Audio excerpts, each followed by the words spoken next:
Chapter 26. January 4th, at the Ukeikson International Airport, inside a private airship belonging exclusively to the Nostrade family.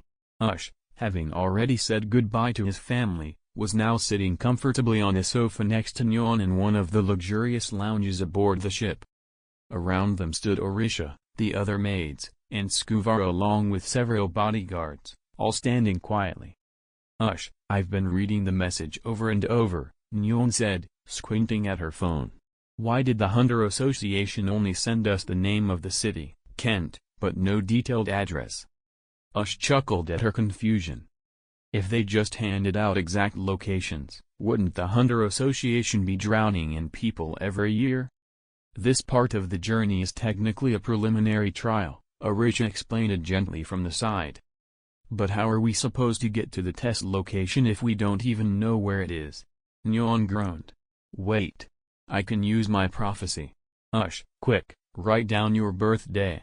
Maybe that'll help us figure out the location." "Prophecy?" Ush blinked in surprise.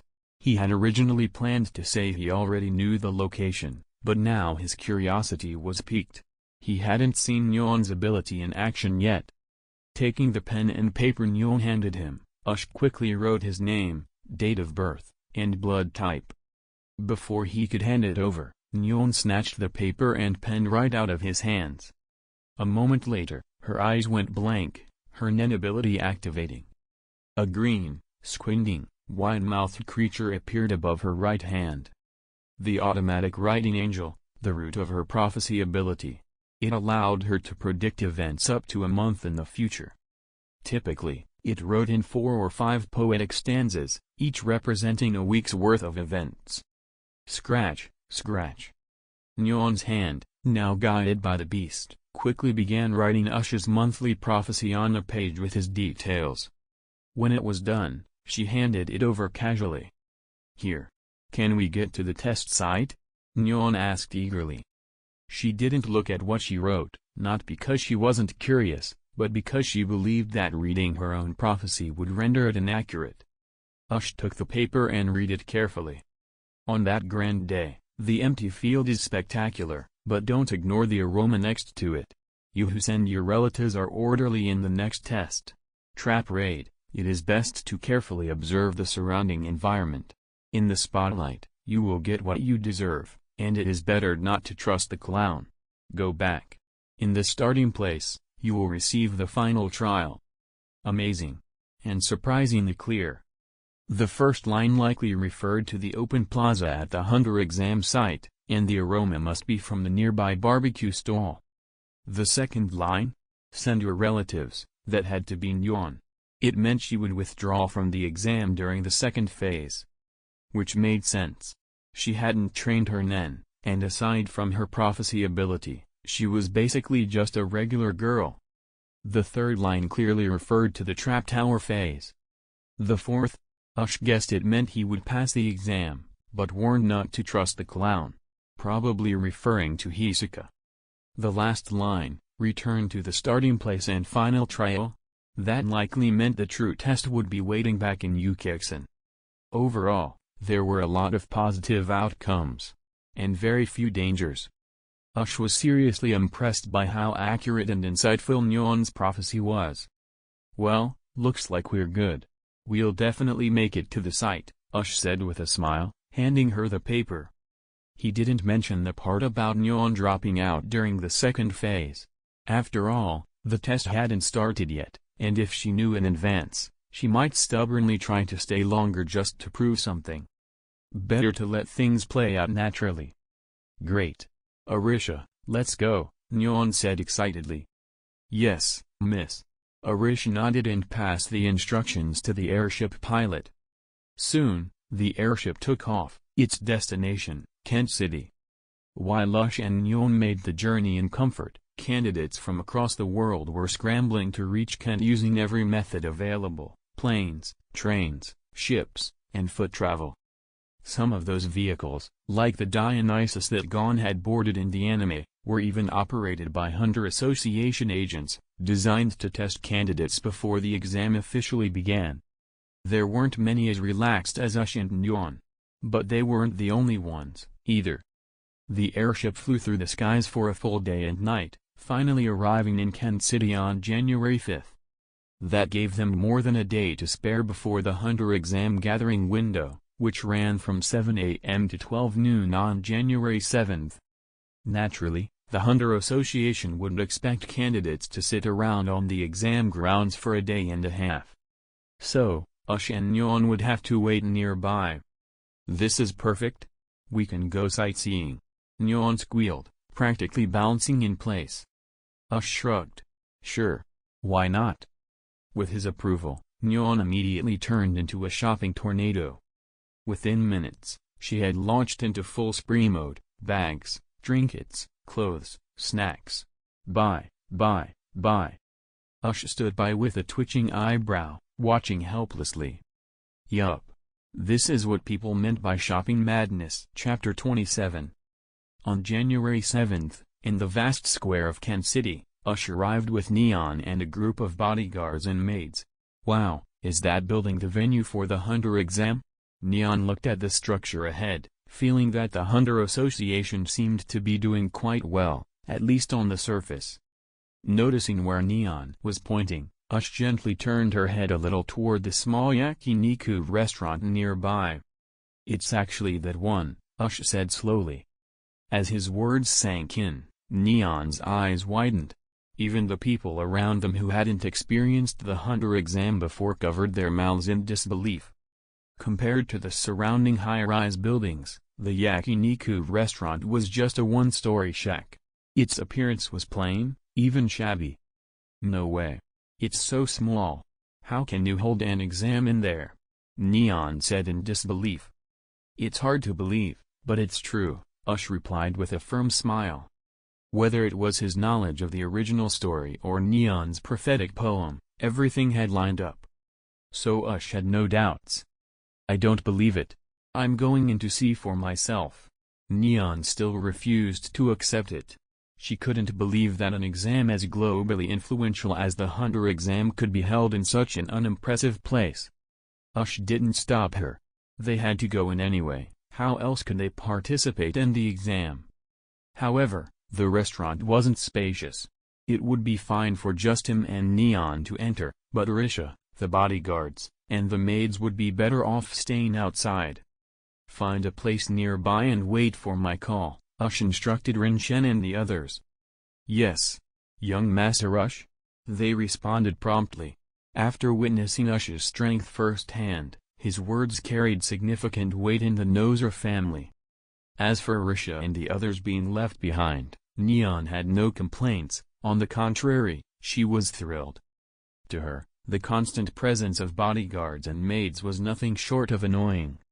Now it was just her and Ush, freedom at last. She could finally enjoy herself. Happily, she followed Ush as they walked into the small yakiniku restaurant. This place was exactly at Block 10, Number 5, Section 2, Camellia Tree Street. "Welcome." The waitress's cheerful voice greeted them, but Ush didn't head straight to the counter to order or say the passcode. Instead, he led a curious Neon to an empty seat, and they sat down. "Is it okay to just sit like this?" Neon asked, glancing at him as she leaned in and whispered. "Of course not. Watch the front desk. We need to gather the code to enter the Hunter exam venue later," Ush replied in a low voice. Wanting to give Neon a sense of involvement, Ush explained what they were doing. Hearing this, Neon turned her gaze toward the counter, eyes filled with anticipation. Meanwhile, Ush casually ordered 2 iced drinks, and the two of them quietly observed the activity on the other side of the room. Honestly, with his memory, Ush could have easily recalled the exact phrase from the anime. But being cautious, he didn't want to charge ahead recklessly. After all, he had traveled into this world, who knew if the passcode had changed? If it had changed, charging in blindly would only leave him embarrassed. So it was much better to gather intel from the other applicants before making a move. "Hey Ush, I just saw that fat guy Nicole." Neon suddenly gasped softly. "Nicole?" Ush blinked and turned to look suspiciously at the entrance. Sure enough, a rotund man with slick, overly gelled hair, walked in with a smug expression, holding a laptop. "Oh, it's him. Number 187, Tunpa." In the original story, he lacked stamina but had a cunning brain and an offensively smug attitude. Ush remembered him well. In the end, he got eliminated after being crushed emotionally. As for how Neon knew him, that was because Tunpa was also one of the elite candidates nurtured by the 10 Dons, working in the same circle as Ush. For years, Tunpa had been overshadowed by Ush. The guy thought his intelligence made him superior and had always been hard to deal with. Especially that awful mouth of his. Maybe he'd spent too long cultivating his sense of superiority, he acted like no one else existed. "Shh, keep it down," Ush warned, covering Neon's mouth. "That guy's mouth might stink, but his information-gathering skills are legit. Judging by that smug look, he's probably already figured out the code. Let's listen in quietly." Neon's eyes sparkled as she nodded enthusiastically. The two of them leaned in close, like a couple sharing a secret, and avoided Tunpa's gaze as he entered the restaurant. Then, they quietly eavesdropped on Tunpa's conversation with the restaurant owner at the counter.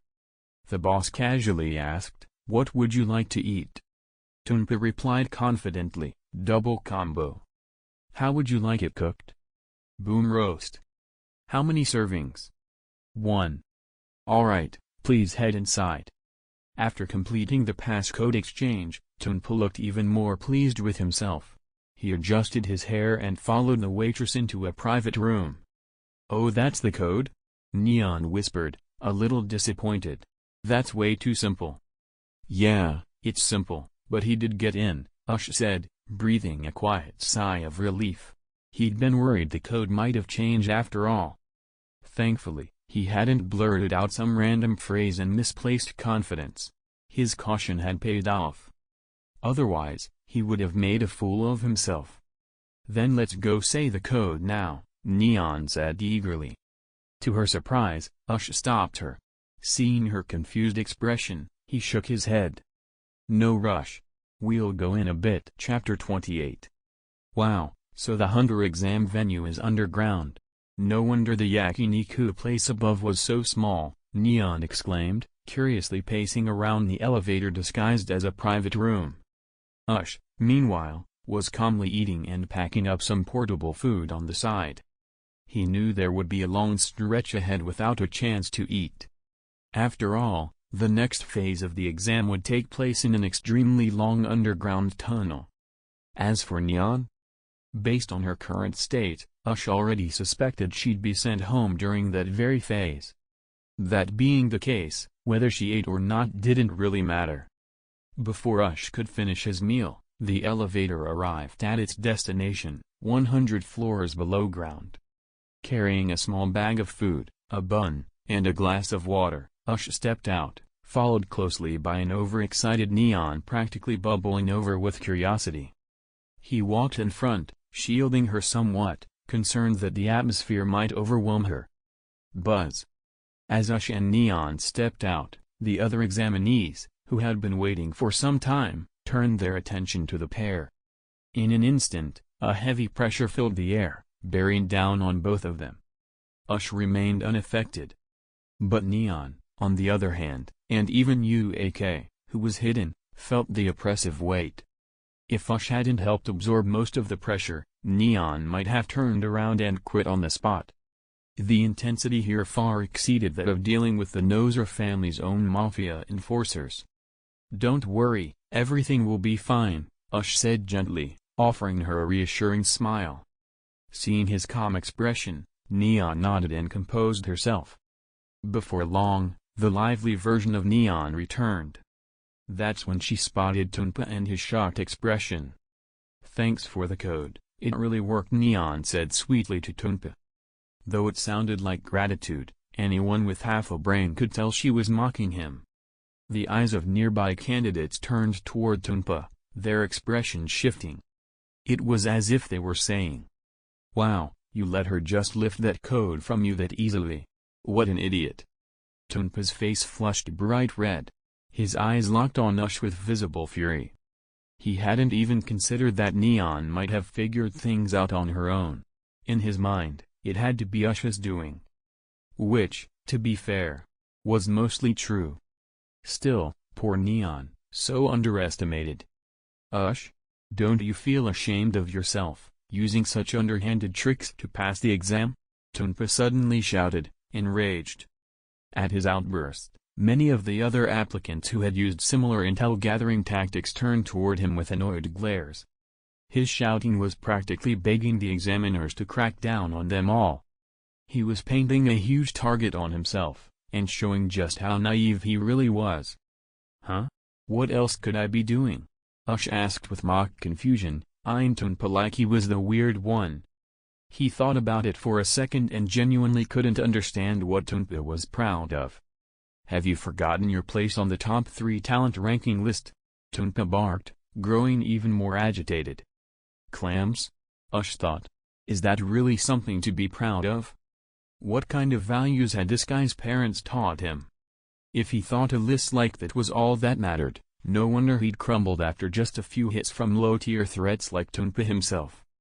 And the kicker? Ush was on that so-called talent list. But wasn't it even more embarrassing that someone like Tunpa was hyping up a ranking like that?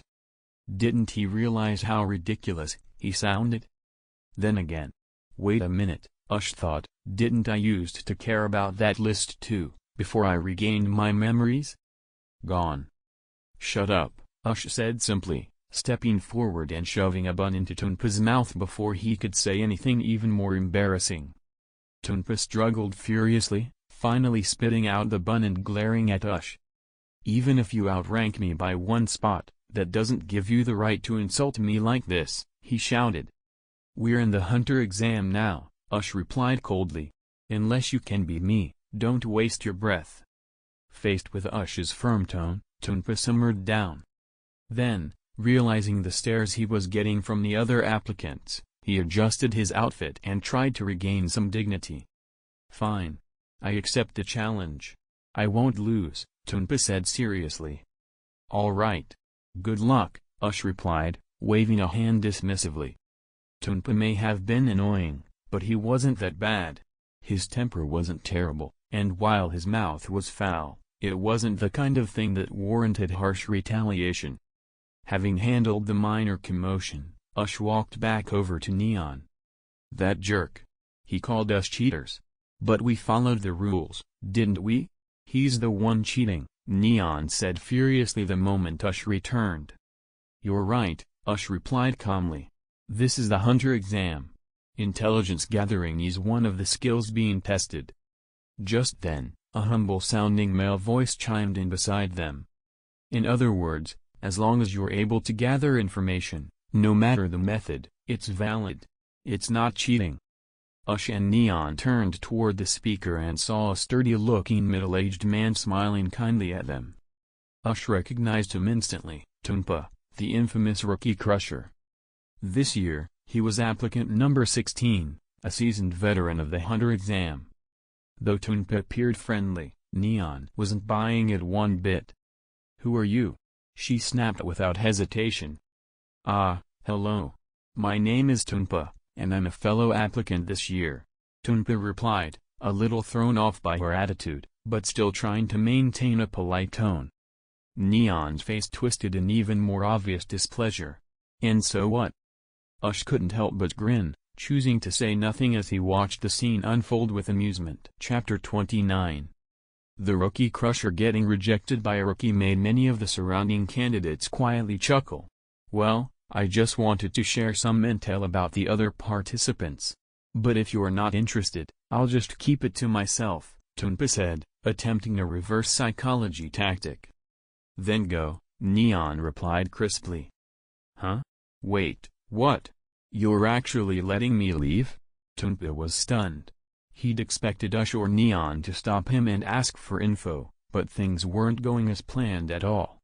What Tunpa didn't know was that Neon had already been warned by Ush beforehand, not to trust anyone here, especially those who approached on their own. Such people were most likely trying to deceive them. And Neon took that warning seriously, very seriously, to the point she had it practically memorized. Ush laughed and said, "It's fine. We don't need any of that. But if you hang around much longer, you'll just cause trouble for yourself." Rookie Crusher Tunpa. Hearing his name, Tunpa froze. So they knew who he was. The other candidates, who'd been watching the exchange, also picked up on the fact that Ush and Neon weren't to be underestimated.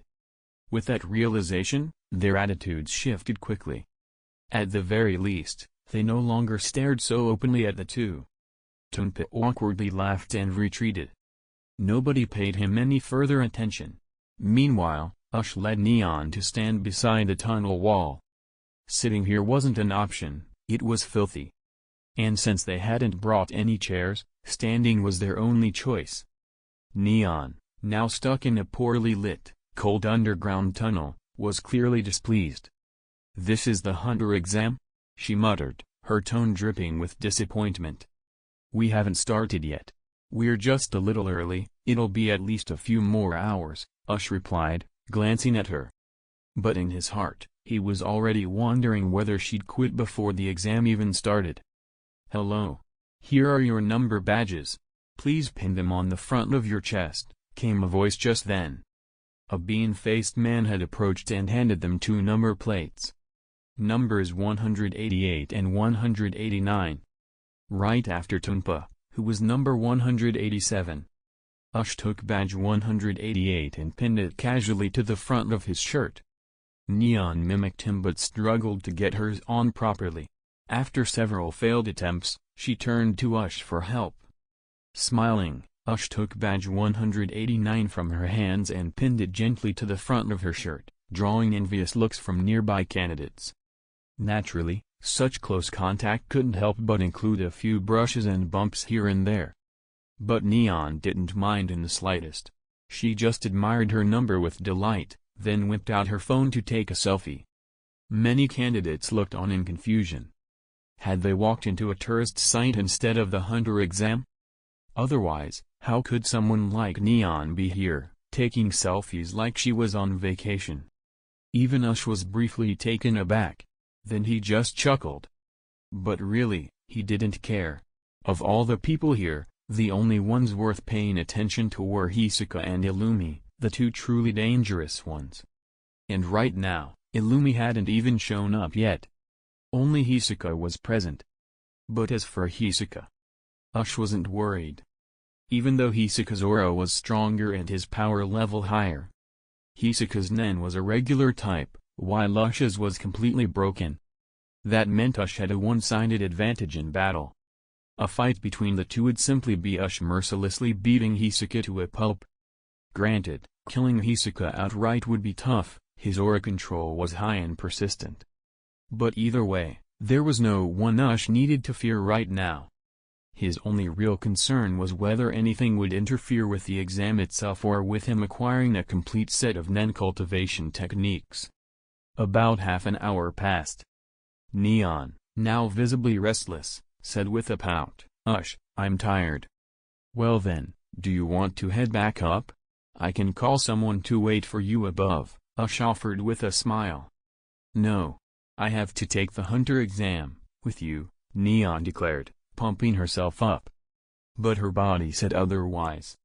Standing in this dimly lit tunnel wasn't like strolling through a shopping mall. It was exhausting. Even looking at her phone here felt irritating, let alone walking. Less than a minute after her motivational speech, Neon unconsciously leaned against Ush. And as she relaxed further, she instinctively clung to him like a sloth. Ush shook his head, a little amused, and then wrapped both arms around her to help her rest more comfortably. At this point, he was sure, Neon wouldn't make it far in the exam. If it weren't for her stubborn desire to take the test with him, she would have already gone back with Arya and sprawled on the couch at home. Still, Ush didn't want her to feel like she'd failed. So he figured it was fine to let her participate a little, at least until she dropped out naturally. There was no need to force her to quit now. Held in Ush's arms, Neon grinned happily. She clung to him like a content little animal, with no intention of moving. The other candidates around them? Grinding their teeth again. Time continued to tick by, and more applicants entered the venue. First, they were intimidated by the oppressive atmosphere. Then, they were angered by the absurdly affectionate behavior of Ush and Neon. Chapter 30. Envy, jealousy. Plenty of the candidates were thinking exactly that. But no matter how envious they were, time kept moving forward. In the blink of an eye, even the last 3 characters to arrive in the original story, Gon, Kurapika, and Leorio, had shown up. Almost immediately, Leorio expressed his displeasure at the way Ush was holding Neon, loudly voicing his frustration. Leorio, pointing at others and yelling, is quite rude, Kurapika said calmly, eyes still closed, gently reminding him. Leorio's finger reflexively curled back, and he stopped pointing at Ush and Neon altogether. Ush, meanwhile, yawned out of boredom and gently nudged Neon, who was sitting on his arm like a child, cradled in his embrace. Neon, wake up. The exam is about to begin, Ush whispered in her ear. Neon, still half asleep, twitched at the tickling in her ear. Ush's voice roused her gently, and she rubbed her eyes drowsily. Ah! Just then, a sharp scream echoed through the tunnel. Everyone turned toward the source of the sound, only to see a man whose hands had been severed. Even more bizarrely, the severed hands fluttered through the air like flower petals. Ush glanced over and then looked away without concern. He focused on helping Neon wake up. It was just Hisoka killing time. Someone had probably provoked him again. No big deal. Just some pretest entertainment. Not worth the attention. Before Neon could even say anything, a sudden, loud bell rang through the tunnel. Everyone turned toward the sound and spotted a strange, expressionless man standing at the edge of the corridor. Whoosh! The man leapt forward in an instant, landing smoothly before the group. He switched off the alarm clock he had been holding. That bell signaled the end of the registration period, the man said flatly. I now announce that the Hunter exam has officially begun. Please follow me. With that, the man started walking slowly down the tunnel. Seeing this, the candidates hurried to follow. That's it? It's starting? Aren't there rules? Neon asked in confusion. Her question caused a slight pause in the atmosphere. In truth, that was what many of the other examinees were wondering too. They all turned to look at the supposed examiner leading them forward. The Hunter exam was known for being unpredictable. Only the examiners knew the true contents of each test. Veteran applicants were always alert, never trusting appearances. After all, the first challenge could be anything, even identifying which person was the real examiner. Please relax, the man said slowly. I'll explain the rules. Click. Click. The sound of synchronized footsteps echoed through the tunnel. With so many participants moving, their steps created a rhythmic hum. First, the Hunter exam is extremely dangerous. A lack of strength or luck may result in injury, death, or permanent disqualification. If you're willing to accept that risk, then continue following me. His voice was slow and flat, but his words were clear. Several minutes passed. It seems everyone has chosen to continue. After counting, the total number of applicants is 406. As he finished speaking, his pace began to gradually increase. Slowly, the group transitioned from walking to a light jog. Why are we speeding up? Neon asked, dumbfounded as she watched the group begin to run ahead. She could manage a walk, but jogging? Based on her high school fitness records, she'd be collapsing after just a few minutes. That's because this part of the exam is a marathon, Ush replied, glancing at Neon, who is already panting beside him. He looked helpless. With this level of stamina, it seemed she'd never make it far on her own. The only option in the future might be for him to carry her. The idea of her running was just impossible. The examiner at the front finally introduced himself. I haven't told you yet, my name is Satots, and I'm the examiner for the first phase of the Hunter exam. I'll be leading you to the second testing site. So the kid had guessed right, the first challenge really was a marathon. Too easy, Ush thought. When it came to physical ability, He wasn't worried about anyone. Hearing the conversation between Ush and Neon, several nearby candidates gained confidence. A marathon, huh? Physical stuff is my specialty, there's no way I'll lose to anyone here. Ah, do we really have to run the whole way? How are we supposed to go so far? Neon pouted, already complaining. Ush just smiled and gently patted her back to comfort her. Whoosh. Suddenly, the sound of skateboard wheels zipping past them cut through the air. Oh no. Ush thought, a vein popping in his forehead as he recognized the silver-haired boy riding ahead. Sure enough, Neon lit up with interest. Hey, little guy. Is that skateboard for sale? She shouted toward Killua, pointing at his board and clearly intending to buy it.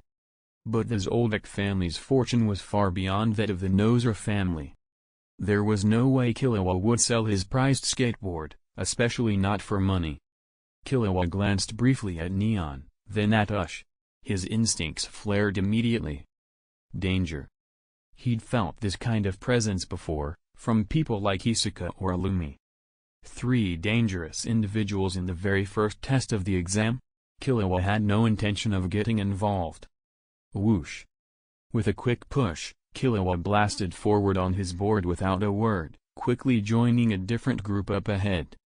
That group included Gon, Leorio, and Kurapika. Why did he ignore me like that? Neon pouted, turning to Ush with a distressed expression.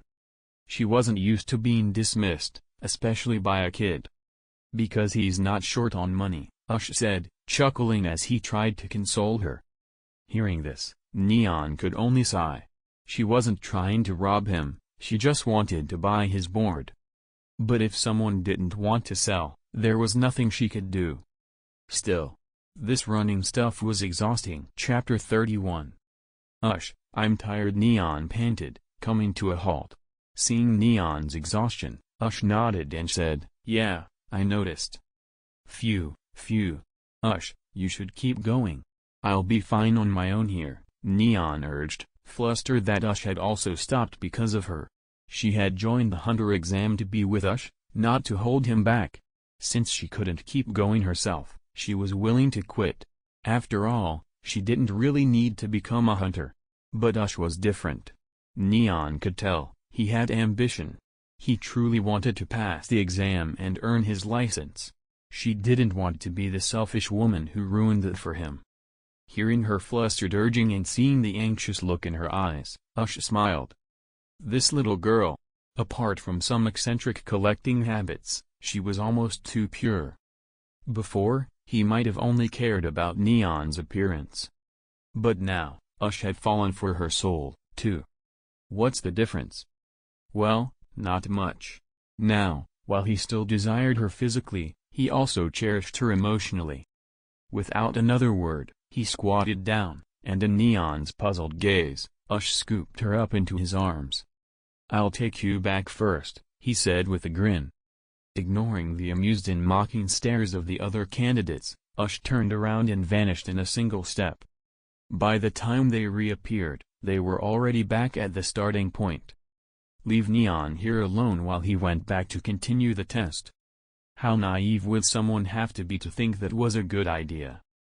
Did they really think all the candidates here were good people?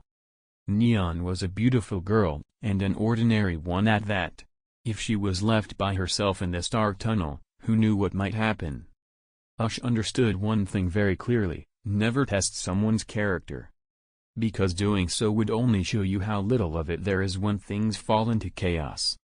So instead, Ush personally escorted Neon to Beans, the secretary of the Hunter Association chairman, and asked him to take her back to the surface. Her bodyguards were still above, ready to receive her. I've already asked Tarya to wait for you upstairs, Ush said to Neon gently. Just head up. Then he turned to Beans and added, please activate the elevator for her. She's withdrawing from the exam. No problem, Beans nodded. Once a participant formally withdraws, we'll escort them back to the surface. But what about you? The main group is probably far ahead by now. It's fine, Ush said with a wave of his hand. Let them run for a bit. Not wanting to delay him, Neon quickly stepped into the elevator. Ush watched as the doors closed, and Neon waved to him one last time. Once she was gone, Ush turned toward the pitch-black tunnel. The group was long out of sight. But so what? They had only run a few kilometers. Even if they had gone tens of kilometers ahead, it wouldn't be a problem for him. He adjusted his position and, with a few light steps, began closing the gap with the rest of the candidates. Once they came into view, Ush stopped using his teleportation ability and started jogging normally. Even so, he quickly caught up to the tail end of the group, and began passing candidate after candidate with ease. Eventually, he reached the middle of the group and slowed his pace. So fast? The candidates he passed were stunned. He had taken the time to escort someone all the way back to the starting point, and yet he had caught up so quickly?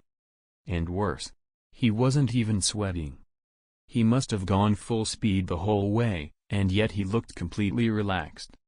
In the past 10 minutes, the rest of them had all broken a sweat, even if it was just a little. But this guy? Not even a drop.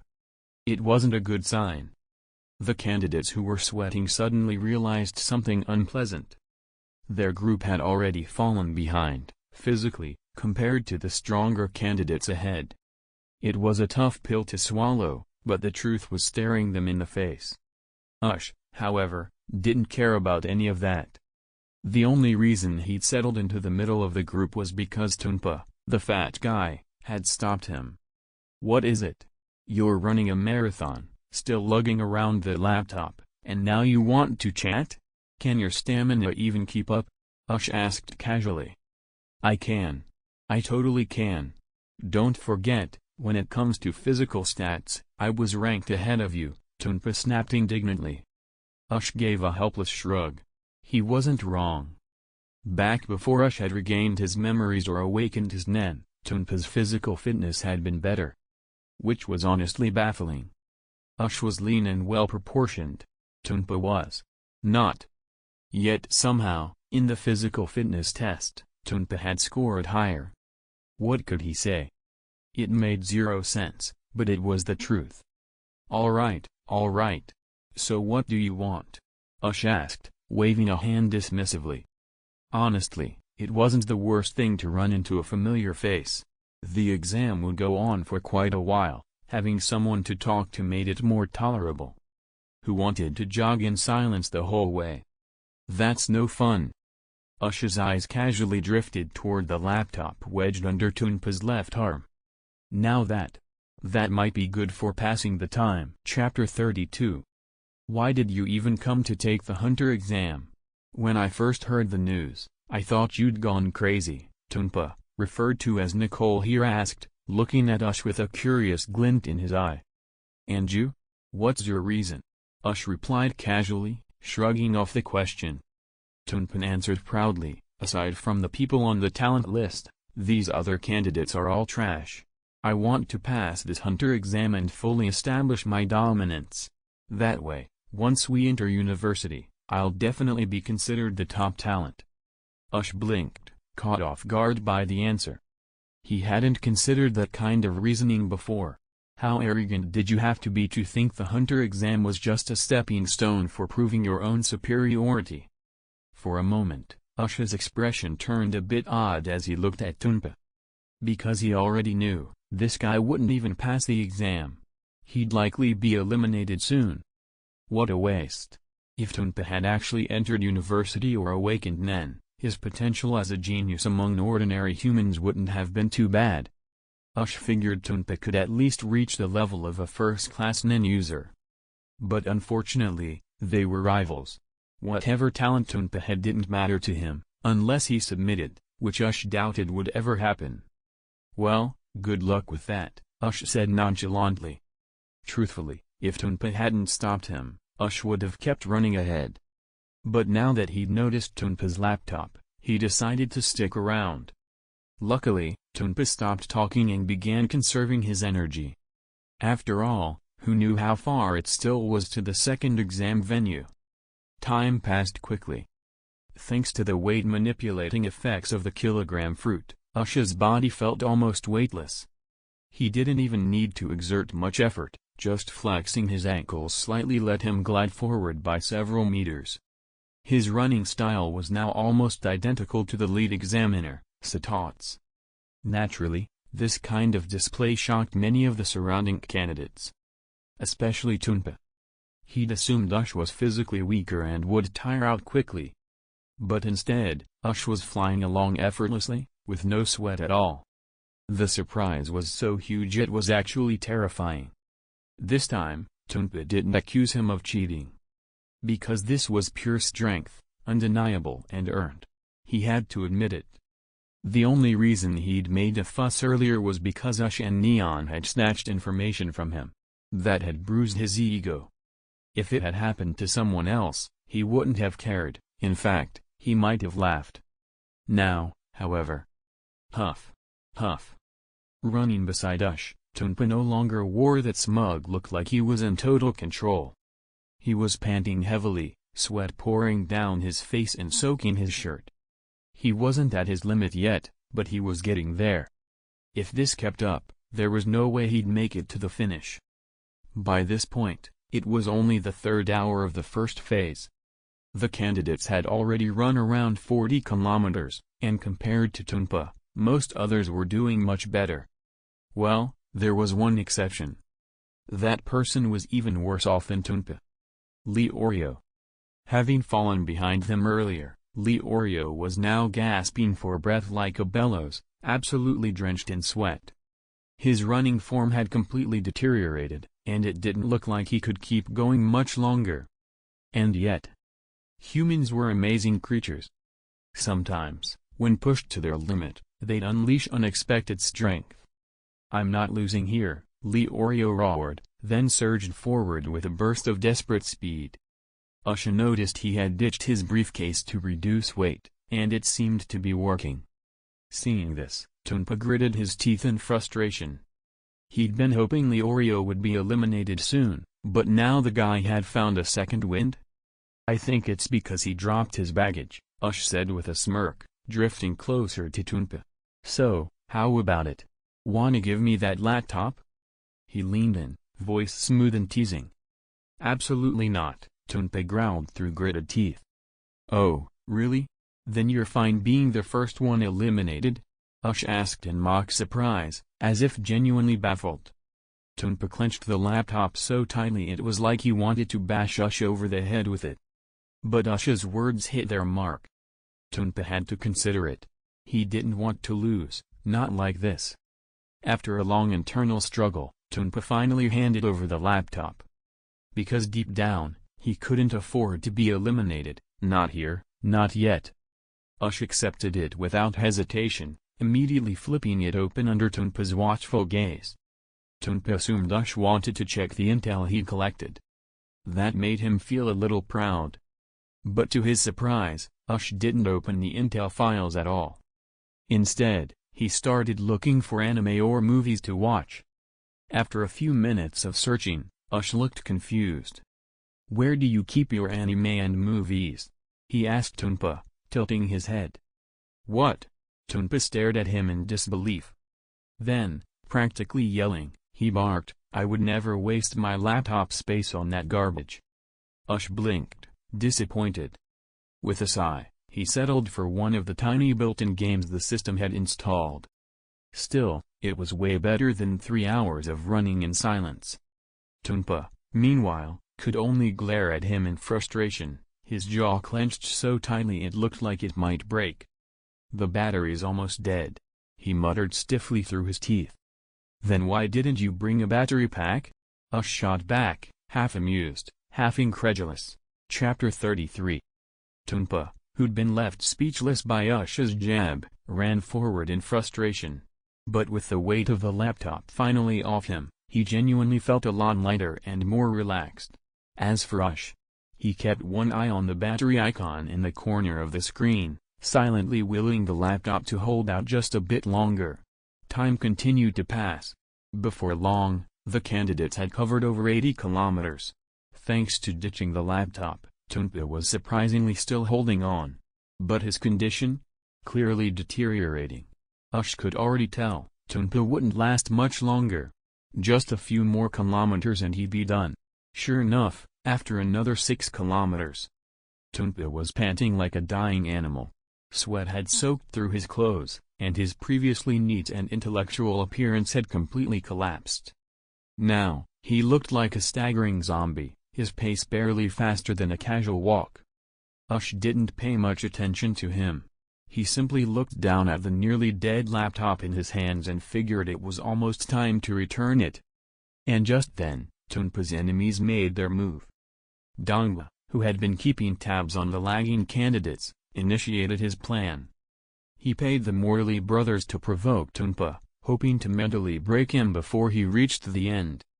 The 3 brothers slowed down and began approaching Ush and Tunpa. But just as they got close, buzz! A wave of bloodlust burst from Ush's body and rushed directly at the Morley brothers. "Get lost," Ush said coldly, his voice laced with killing intent. Instantly, the 3 brothers froze in fear, as if goats had stumbled into a dragon's den. The most timid of the 3, Imori, began trembling uncontrollably, as if he'd been hit with an electric shock. Without hesitation, they turned tail and bolted in the opposite direction, sprinting to escape the suffocating pressure. Once they had put some distance between themselves and Ush, the brothers slowed down, still shaken. They didn't even consider Tunpa to be the source of the threat. How could they? Tunpa at that point looked like he'd barely survived the flu. "Bro, what the hell was that? That was terrifying," Imori squeaked, still shivering like a frightened animal. "Whatever it was, that guy is not to be messed with," Imori muttered, his brows furrowed. "Right. Next phase, avoid him at all costs," Imori added, his tone grim. "Imori, pull yourself together," Imori snapped, smacking his younger brother on the back. "You were completely useless just now." "Imorfai," their eldest brother, Imori, added, shaking his head in disappointment. At that moment, Dongba caught up to them and asked, "What happened?" "Dongba, listen to me. Forget about that fat guy. He's not going to last. The problem is the guy next to him, number 188. He's dangerous," Imori warned, casting a glance back toward Ush. "What do you mean?" Dongba asked, frowning. "He liked targeting rookies, but only the weak ones. When he sensed a real threat, he stayed far away. Just like how he kept his distance from Hisoka in last year's exam." Imori took a deep breath. "That guy. He gives me the same feeling as number 44. Dongba's expression changed immediately. That wasn't a good comparison. After confirming it with all 3 brothers, Dongba went silent. Then, without another word, the 4 of them picked up their pace and sprinted away from that area as fast as they could. So, why had Ush gone out of his way to scare them off? Well, for one thing, as weak as Tunpa was, he was still from York New City, just like Ush. If Tunpa got eliminated due to his own incompetence, that was one thing.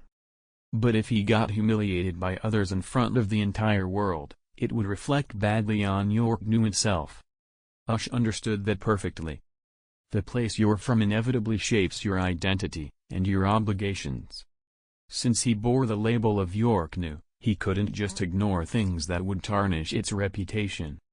After all, if the world started laughing at York New, that laughter might reach him, too. "It's pathetic," Ush suddenly said, watching Dongba and the others flee. "Do you really want to be carried out of here by the Hunter Association staff in that condition? Think about it, if someone caught your current state on camera, it would go viral across the internet. What would happen then? To your image? To your family?" Ush's words were low and steady, but they hit Tunpa like a gut punch. Pathetic? Was he really that pathetic? Tunpa, now drooling and even dripping snot, was barely clinging to consciousness. Hearing Ush's words, a chill ran through him. And then, thud. Tunpa collapsed, landing heavily on the ground, breathing unevenly. Sweat, saliva, and mucus streamed down his face. He looked up at Ush, who still looked exactly the same as he had at the start of the test, not a hair out of place. Tunpa's eyes widened slightly. A flicker of disbelief crossed his face. "I give up," he muttered. "I'm still far too weak. I underestimated this world. Just like those other fools did."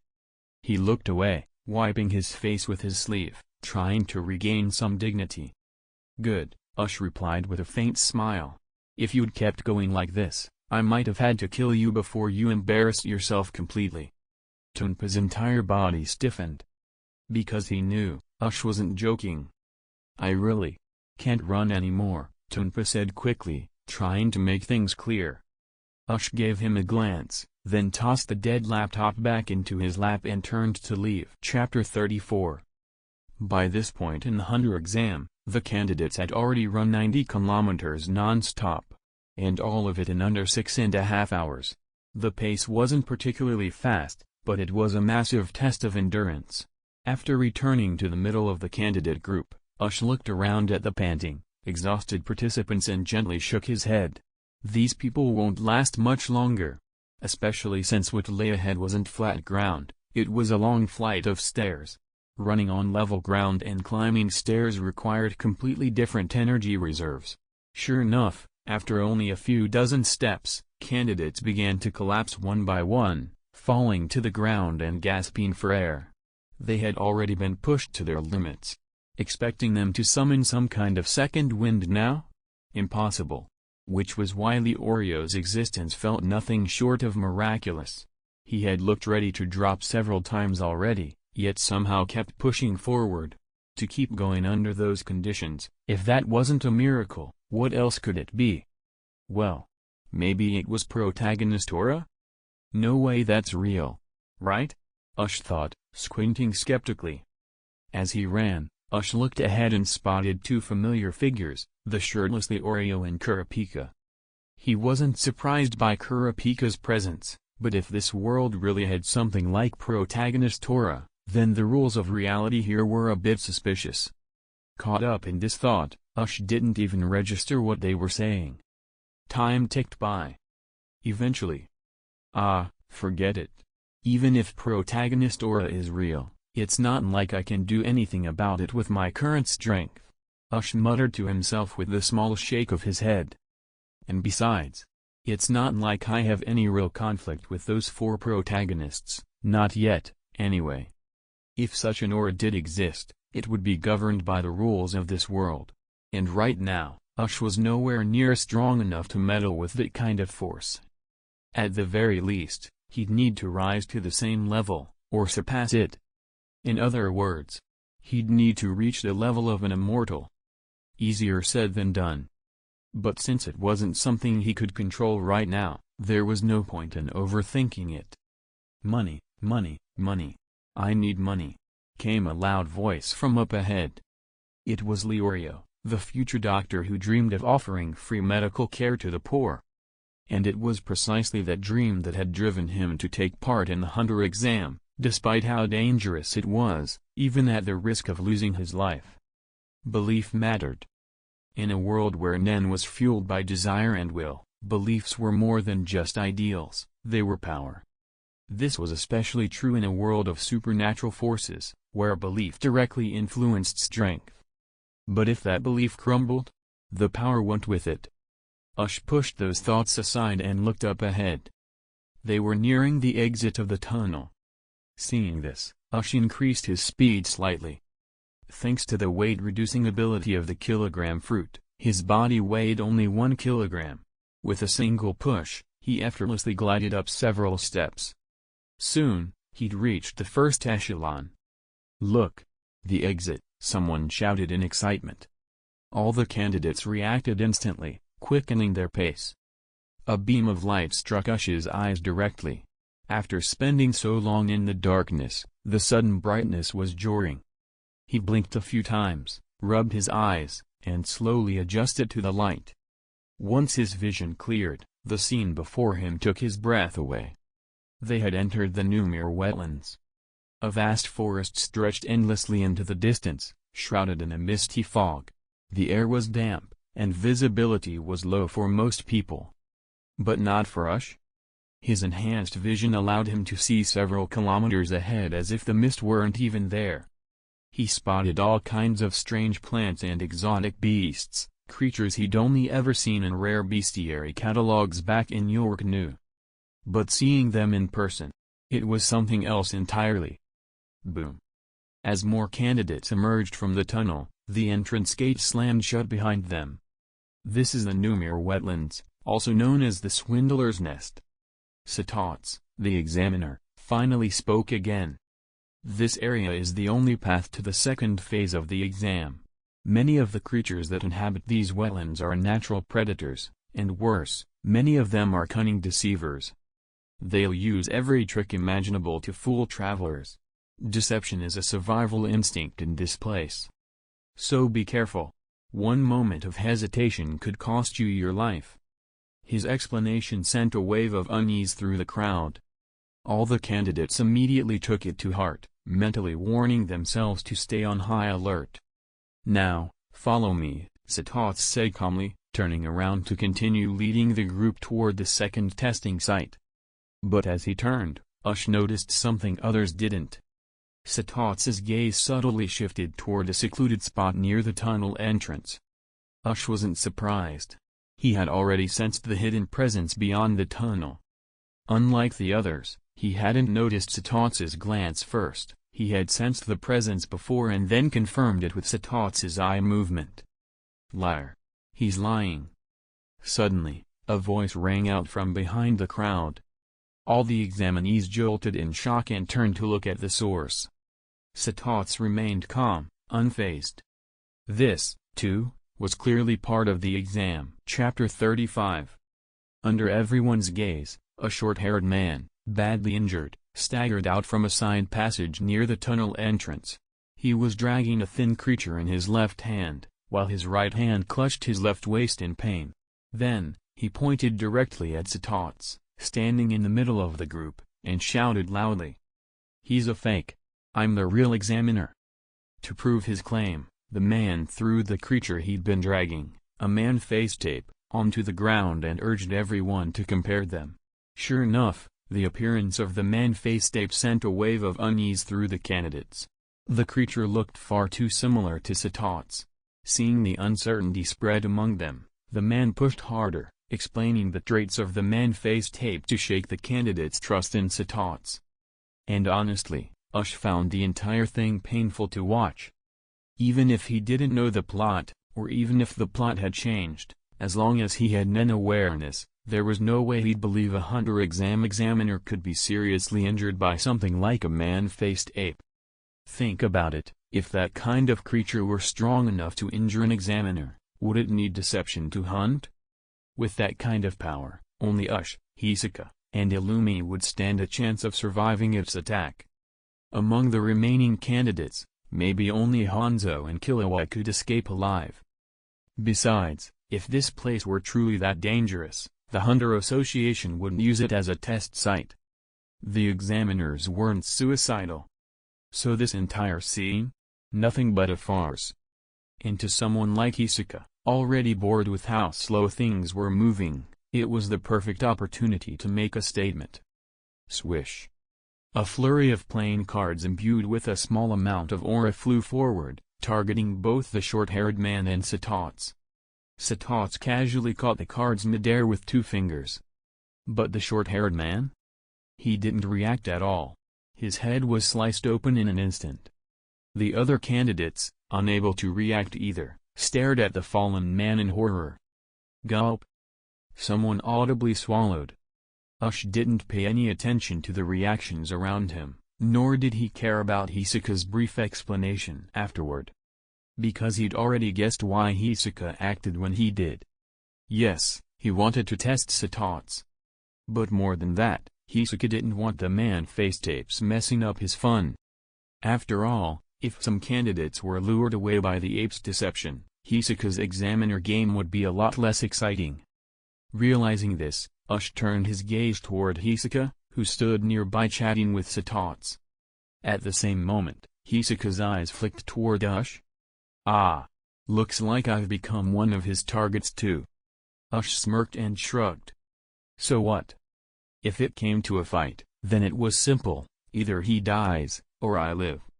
Soon, the exam resumed. To the dismay of the exhausted candidates, who had hoped for a break, the test continued immediately. They were so tired. Logically, now would be the best time to give up. Satots had already warned them, this swamp was deadly.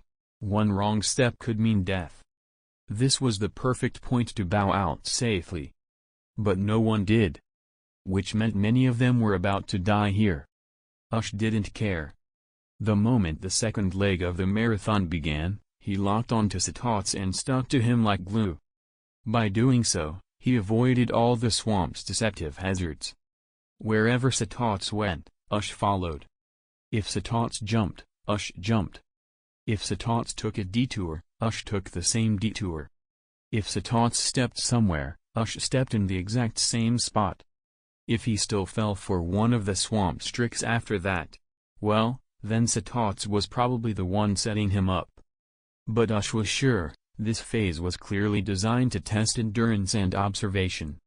And following Satots while analyzing his path was well within the rules of the exam. There was no need for Satots to interfere. Of course, sticking so closely meant Ush missed out on the fun in the back, Hisoka's examiner game, and all the biological traps waiting to prey on the unwary. Oh well, Ush thought, a little wistfully. But he had no regrets. Join Hisoka's chaos? No thanks. Mess around with dangerous swamp beasts? Hard pass. Just a moment ago, someone had picked up what looked like a harmless turtle, only for the thing to clamp down, bite through flesh, and swallow its victim whole.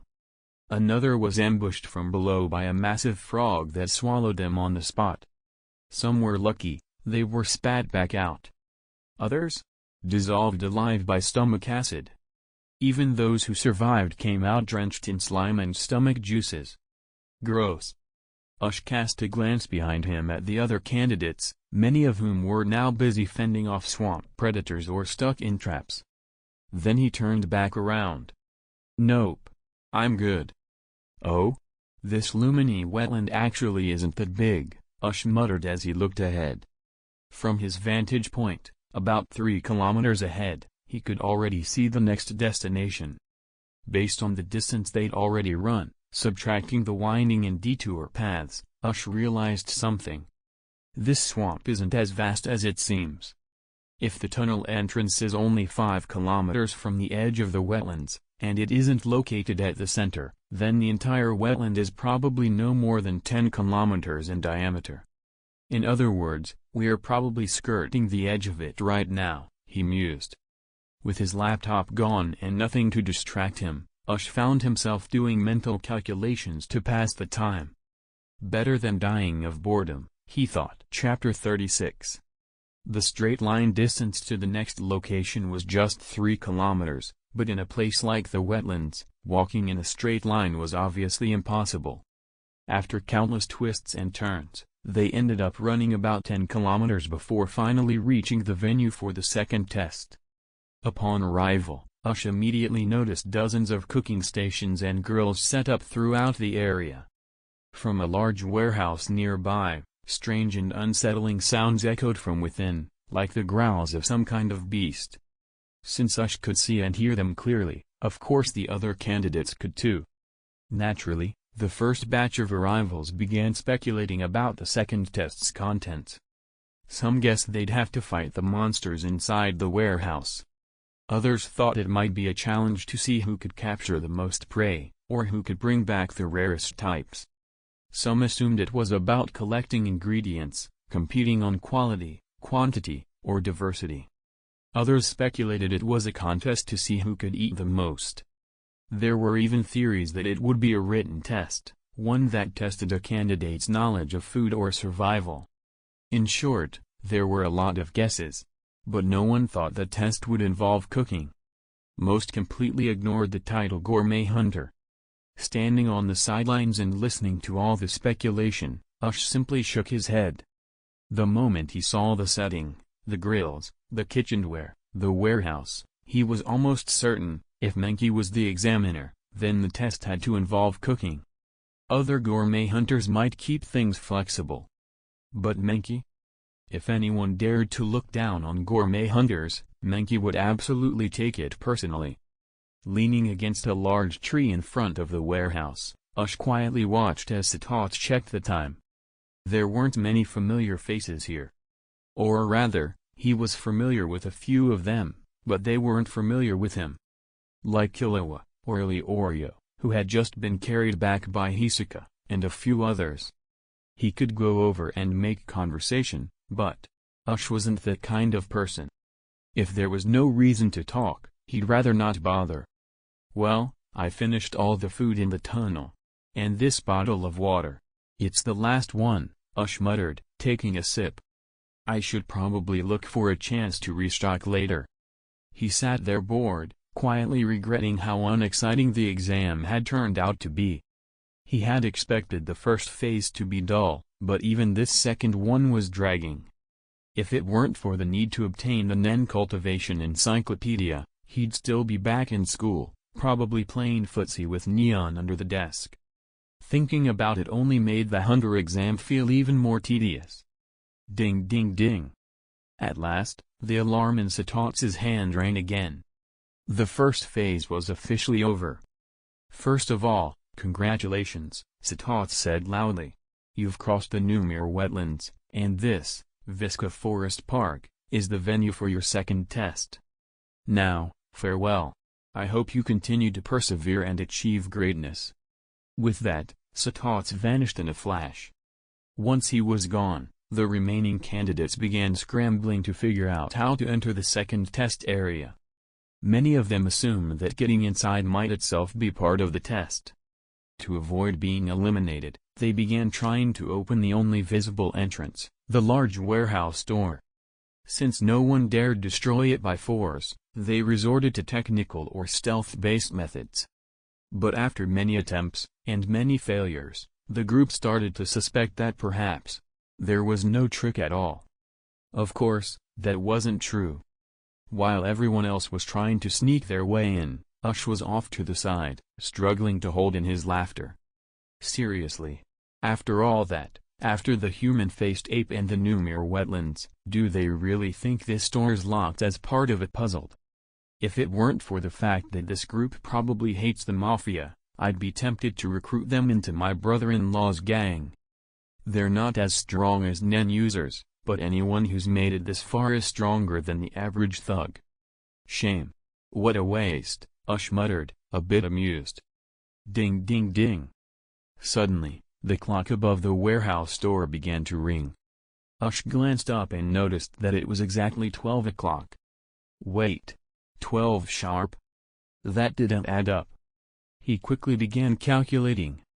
If it's 12 noon now, and the exam started yesterday at exactly 12, that means we've been in the tunnel for 22 hours? That can't be right. Based on how far they'd run, around 120 kilometers total, Ush estimated the whole thing should have taken about 10 hours, give or take. So where were the other 12 hours? Was it the darkness? Did he lose track of time? Or was it Satots? The darkness could explain part of it, but Ush began to suspect something else. He believed they had all been subtly affected by Satots' Nen ability, something that distorted their perception of time. True, fully erasing someone's sense of time was incredibly difficult. But distraction? That was much easier. Even the distance they'd run may have been affected by the illusion. We might have actually run hundreds of kilometers. We might have really spent 22 hours inside. But when? When had it happened? Ush wasn't the only one capable of sensing aura. Hisoka, and Illumi should have noticed any blatant use of Nen. And yet, none of them had. So how did Satots pull it off? Just as Ush pondered this mystery, a thought suddenly struck him. And everything started to make sense. Chapter 37. No way. Could that one action really have triggered his Nen ability? Ush muttered in disbelief. In his mind, the image of Satots' first appearance played over and over again. What image? That first moment Satots appeared, holding a bizarre alarm clock in his hand. It looked like a person with bulging eyes and a tongue sticking out. At the time, Ush hadn't thought much of it. Satots had simply used it to signal the end of registration for the Hunter exam. But now, something felt off. Even if it were just for an alarm. Who used something that strange? Satots had to have a specific purpose for using it. And then Ush remembered something else, something small, but telling.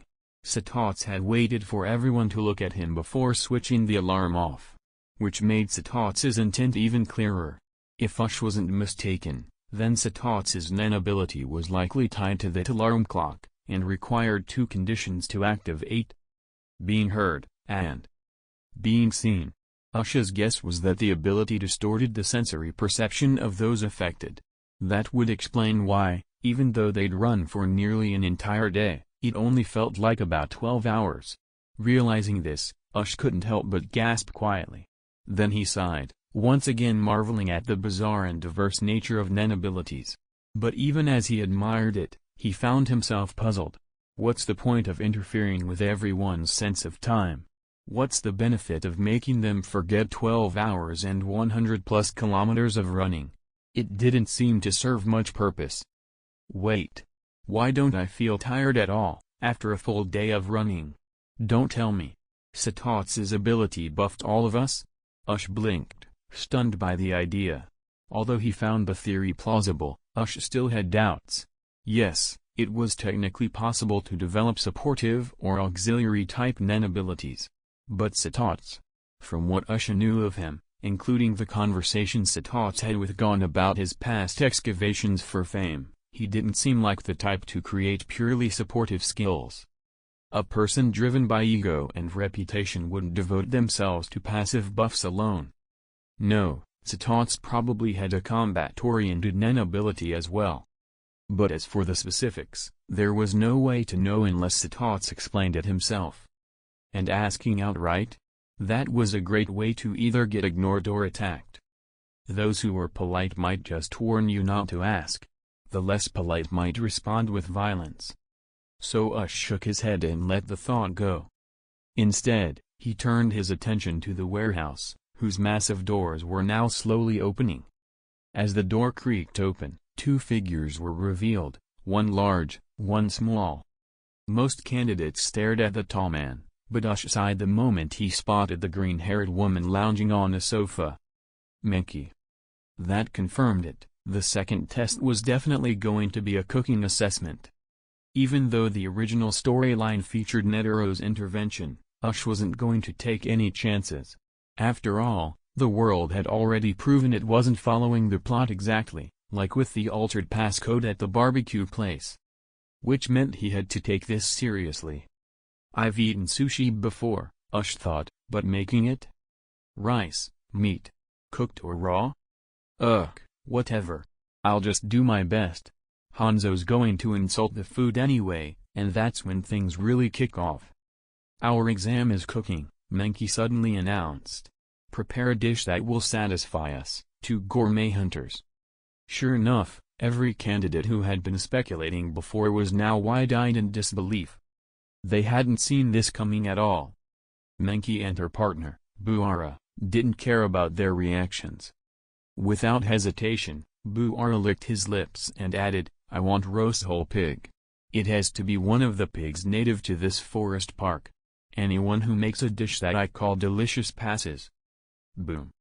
As soon as the instructions were given, most of the candidates scattered, sprinting into the forest in search of prey. Ush was the only one who didn't run. Instead, he leapt up into a tree and began surveying the area. Menki and Buar took notice. Smart move, Menki said, nodding. But most of this forest is covered by thick canopy. Finding prey from above won't be easy. Buar chuckled.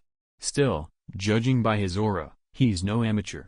His Nen ability might be tailored for tracking. If that's true, I take back what I said, Menki replied nonchalantly. They spoke as if Ush couldn't hear them. But they didn't realize, he heard every word. Shaking his head, Ush activated his distance ability, scanning the area as if he were physically standing in any location within several kilometers. From this vantage point, finding the one species of pig native to Visca Forest Park, the spined boar, wasn't hard at all. To hide the use of distance, Ush always activated it in tandem with his kilogram fruit ability. That way, onlookers would assume he was simply using some advanced form of the fruit's power. He even added some subtle misdirection to make it appear as if his body control and sensory range were one and the same. Of course, Ush knew this disguise wouldn't last forever. Eventually, someone would figure out that kilogram fruit couldn't do what they were seeing. When that happened, well, he'd just change the fruit name and description again. A necessary precaution in a world of hunters. Chapter 38. The eventual exposure of Ush's miracle fruit ability was inevitable, but the longer he could delay it, the better. The more time he bought, the stronger his own aura reserves would grow. At the current rate of improvement, Ush believed that within a year, his manifested and potential aura could surpass the 5,000 mark, or even higher. As for Gon's method of gaining power, placing severe vows and restrictions to trade away his future in exchange for overwhelming strength, Ush would never go down that path. Why should he? His ability was a miracle in itself. As long as he kept steadily growing stronger and evolving his fruits, it was only a matter of time before he could manifest fruits that increased lifespan, or even led to evolutionary breakthroughs. Eventually, he believed he could bring forth something like the Fruit of Immortality, a version of the mythical Peach of Immortality. It might take time, but it was a hope he could build toward. And if the peach was too ambitious for now, he could set a smaller goal, like the chakra fruit from certain legends. Even if it didn't grant full immortality, like in the case of Kaguya Otsutsuki, it still offered immense power and lifespan. She had lived for thousands of years. Alternatively, certain mythical Zoan devil fruits from the stories, beasts of legend with regenerative traits, could grant long life or pseudo-immortality. But these could only be accessed once Ush had raised his base aura pool enough. Right now, the best he could manage were relatively simple paramecia and basic Zoan-type fruits. Nothing long-lasting. Certainly nothing close to immortality. And Ush didn't want to just live a long life. He wanted to become immortal, to exist alongside heaven and earth, untouched by age or decay. Longevity and immortality might sound similar, but in reality, they were worlds apart. Longevity simply meant living a long life, but still aging. Immortality meant living forever without aging, a truly ageless existence. That's why people who live past 100 are called long-lived, but no one calls them immortal. Oh, found it. After scanning his surroundings, Ush spotted a group of hawk-nosed pigs grazing leisurely in a clearing. Without hesitation, he leapt toward them. With his kilogram fruit set to 1 kilogram, his body was light. A single kick allowed him to leap from tree to tree effortlessly. Within moments, he was directly above the group of pigs. These hawk-nosed pigs were a species unique to Visca Forest Park, and known as the most violent pig breed in the world. Their enormous, nearly indestructible snouts were used to smash predators. If a hunter wasn't careful, they'd end up as pig feed. Their weakness? Their head, specifically, the skull behind the snout. That massive nose acted as a shield for their fragile cranium.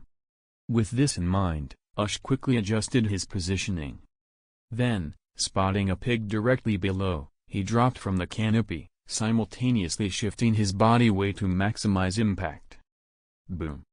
The force of his fall, focused through a powerful kinetic strike, shattered the pig's skull instantly. It collapsed beneath him, sending up a cloud of dust and creating a shallow crater from the impact. Splurt. Ush winced as he pulled his foot out of the shattered skull, bone fragments and brain matter clinging to his leg. Ugh, too much power, he muttered, shaking his foot in disgust, trying to fling the mess off. But the goo wasn't easy to shake off. After a few futile attempts, he noticed something else. While the nearby pigs were staring at him. "What are you looking at? Wanna die too, you stupid porkers?" Ush snapped, glaring back at them. Scree. Enraged by the death of one of their own, The entire herd began pawing the ground, then charged. Ush could easily wipe them out. But there was no point. Killing for no reason wouldn't gain him anything, not experience, not food, and besides, there was no way he could carry or eat them all. So instead, he grabbed the dead pig at his feet, slung it over his shoulder, and ran toward the warehouse. Behind him, the furious horde of hot-nosed pigs roared in pursuit, kicking up dust as they tore through the forest. It was a massive, chaotic scene. Candidates up ahead scattered in a panic, diving out of the way. "You idiots! Quit blocking the road and look at the pigs chasing me," Ush yelled, shoving past some startled examinees. His words were harsh, but this wasn't the time to argue. The first phase of the second test required roasting a whole pig. At first, many candidates thought the pigs must be relatively small, so the examiners could eat more. But now, seeing the massive boar Ush was carrying, "Damn! No way I could eat even one of those." Panic set in. Everyone rushed off, hoping to catch their own pig before it was too late. But most didn't know the hot-nosed pig's weakness. They charged in blindly, and paid the price. Ah! What the hell, why's it so hard? I can't beat this thing. Candidates were sent flying left and right, their screams echoing through the trees. Bam! Bam! Bam! But just as they were groaning on the ground, they looked over, and saw others who had successfully taken down pigs. Envy and frustration filled the air. Some candidates were already falling behind. And it was only going to get worse. Chapter 39. As the first to return to the cooking area outside the warehouse, Ush naturally drew the attention of both Menki and Buara. At that moment, Menki had to admit, scouting from the treetops had been a viable strategy for finding animals in the forest. Of course, she still believed it had more to do with Ush's Nen ability, rather than any fault in her own judgment. Boom. Ush casually dropped the massive hot-nosed pig, weighing several tons, near a cooking station with a loud thud. Then he went to the counter, grabbed a wooden stick, some cloth, and a bottle of oil. Using those, he fashioned a makeshift torch, then lit it with a lighter conveniently left on the kitchen counter. He began waving the flame back and forth across the pig's body. Ssszzz. The intense heat burned away the boar's thick bristles, filling the air with the sharp scent of scorched hair. Seeing this, Menki's expression softened. At least someone here knew how to prepare ingredients properly. But her brief satisfaction quickly evaporated. As Ush started cleaning out the pig's internal organs, the other candidates, who had returned after him, completely ignored this step. They shoved whole pigs directly onto the grill without removing hair or organs, then lit the fires beneath them. Not only was Menki visibly irritated by this carelessness, but even Ush, in the middle of gutting his pig, debated skipping the step out of sheer disbelief. But then he reconsidered. Roasting a whole pig cooks much faster and more evenly if it's been cleaned out. Leaving the insides intact was just plain inefficient. Deciding to stay the course, Ush ignored the reckless crowd around him and focused on his own task. He couldn't even begin to imagine what kind of digestive disaster Buara would have eating uncleaned pork. Respect the food a little, would you? With his superior strength, Ush made quick work of the internal cleaning process. Perfect? Not even a mess, he said, satisfied. After finishing the gutting and rinsing off the excess blood, he moved on to roasting the pig itself. To be fair, Ush had never roasted an entire pig before, not even in his previous life.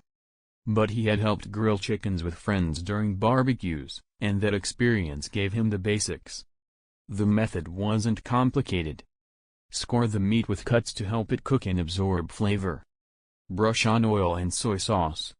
Keep rotating the pig so it cooks evenly. Finish with seasoning, like cumin or chili powder, for flavor. Roasting a whole pig obviously took longer than a chicken. But even so, Ush's pig soon began to emit a delicious, mouth-watering aroma, far more appetizing than anything coming from the grills nearby. The difference was obvious. So obvious, in fact, that the candidates next to him paused mid-roast. Realizing something was off, they stopped cooking and cut open their already half-charred pigs. Splurt! A horrible sound rang out as steam and half-cooked innards burst out of the pigs' bellies. Realizing their mistake, the candidates quickly scooped out the guts and resumed roasting. Sure enough, their pigs now began to cook faster and more evenly. The rest of the examinees took notice. They weren't blind or stupid. Seeing the improved results, they all started copying the same process, cutting open pigs, gutting them, and adjusting their fires. Within 10 minutes, the cooking process across the field finally looked halfway decent. This put Menki in a slightly better mood, and even Buara looked visibly relieved. While he wasn't picky, he did enjoy eating something truly delicious when the opportunity arose. Because of this, both examiners cast approving glances toward Ush. Menki even started seriously considering recruiting him into the food hunter family. Compared to the others, who clearly had no idea what they were doing, Ush actually knew the basics of cooking. A rarity. Time passed quickly, and soon, Ush's roast was ready. He carved a few steak-sized chunks from the pig's hind leg, then hoisted the whole carcass upright using the roasting spit. "Please," he said, planting the spit in the ground before Menki and Buara. Buara, unbothered by the heat, reached out with his massive hand, grabbed the roasted pig, and devoured it like a wild animal. "Delicious! Delicious!" he shouted between bites, tearing through the meat with monstrous speed. Within minutes, he had completely finished the entire pig, down to the bones. "You pass," he declared loudly, licking his fingers. Ush nodded in thanks, gave a polite bow to both examiners, then returned to his station. He grabbed the chunks of roast pork he had set aside for himself and began eating slowly. He hadn't eaten in over 10 hours, so this was more than well earned. Rustle. Whoosh. With Ush's success, the rest of the candidates grew nervous. Several who had completed their roasts rushed forward to present their dishes, and they too received easy passes. Seeing this, the remaining candidates started to panic. How much more can Buara eat? They wondered. He looked like he had a bottomless stomach now, but what if after the next pig he said he was full? In a panic, some candidates ran up to him with half-cooked pigs, desperately hoping to secure a pass before it was too late. Surprisingly, they succeeded. Despite being undercooked, Buara ate each offering without complaint, and declared each candidate qualified. Now the panic had fully set in. All remaining candidates dropped everything and rushed forward with whatever they had, regardless of doneness. And Buara? He ate it all, one roast pig after another.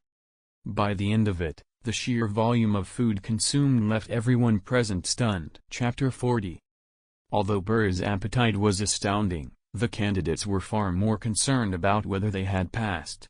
After he finished eating, Burr announced the results. A total of 71 candidates had passed the first half of the second test. Now, everyone waited eagerly for Menki to announce the second half. The candidates were full of confidence. After Burr's easy-to-understand question, they assumed the second half would also be simple, probably a test of combat or hunting skills. Everyone was in agreement. After all, in their minds, a hunter exam should be about strength. But they were thinking way too much. As a gourmet hunter, Menki's attitude toward food was nothing like Burr's.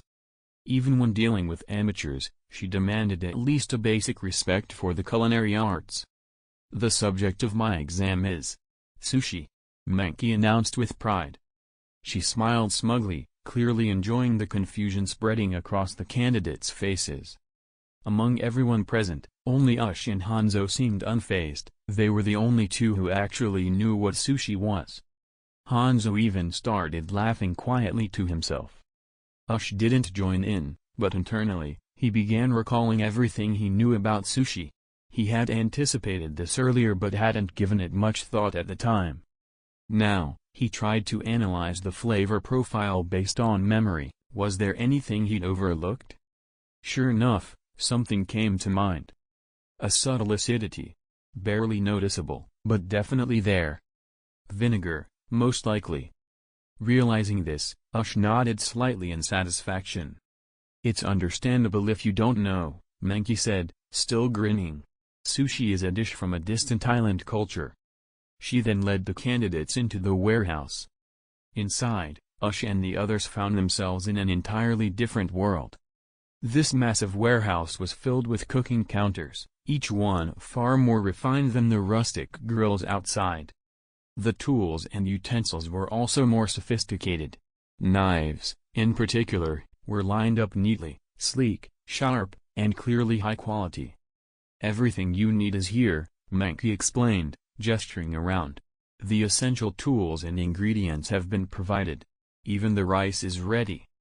But listen carefully, I only accept nigiri sushi. Any other kind will not be accepted." Without waiting for questions, Menki officially started the test.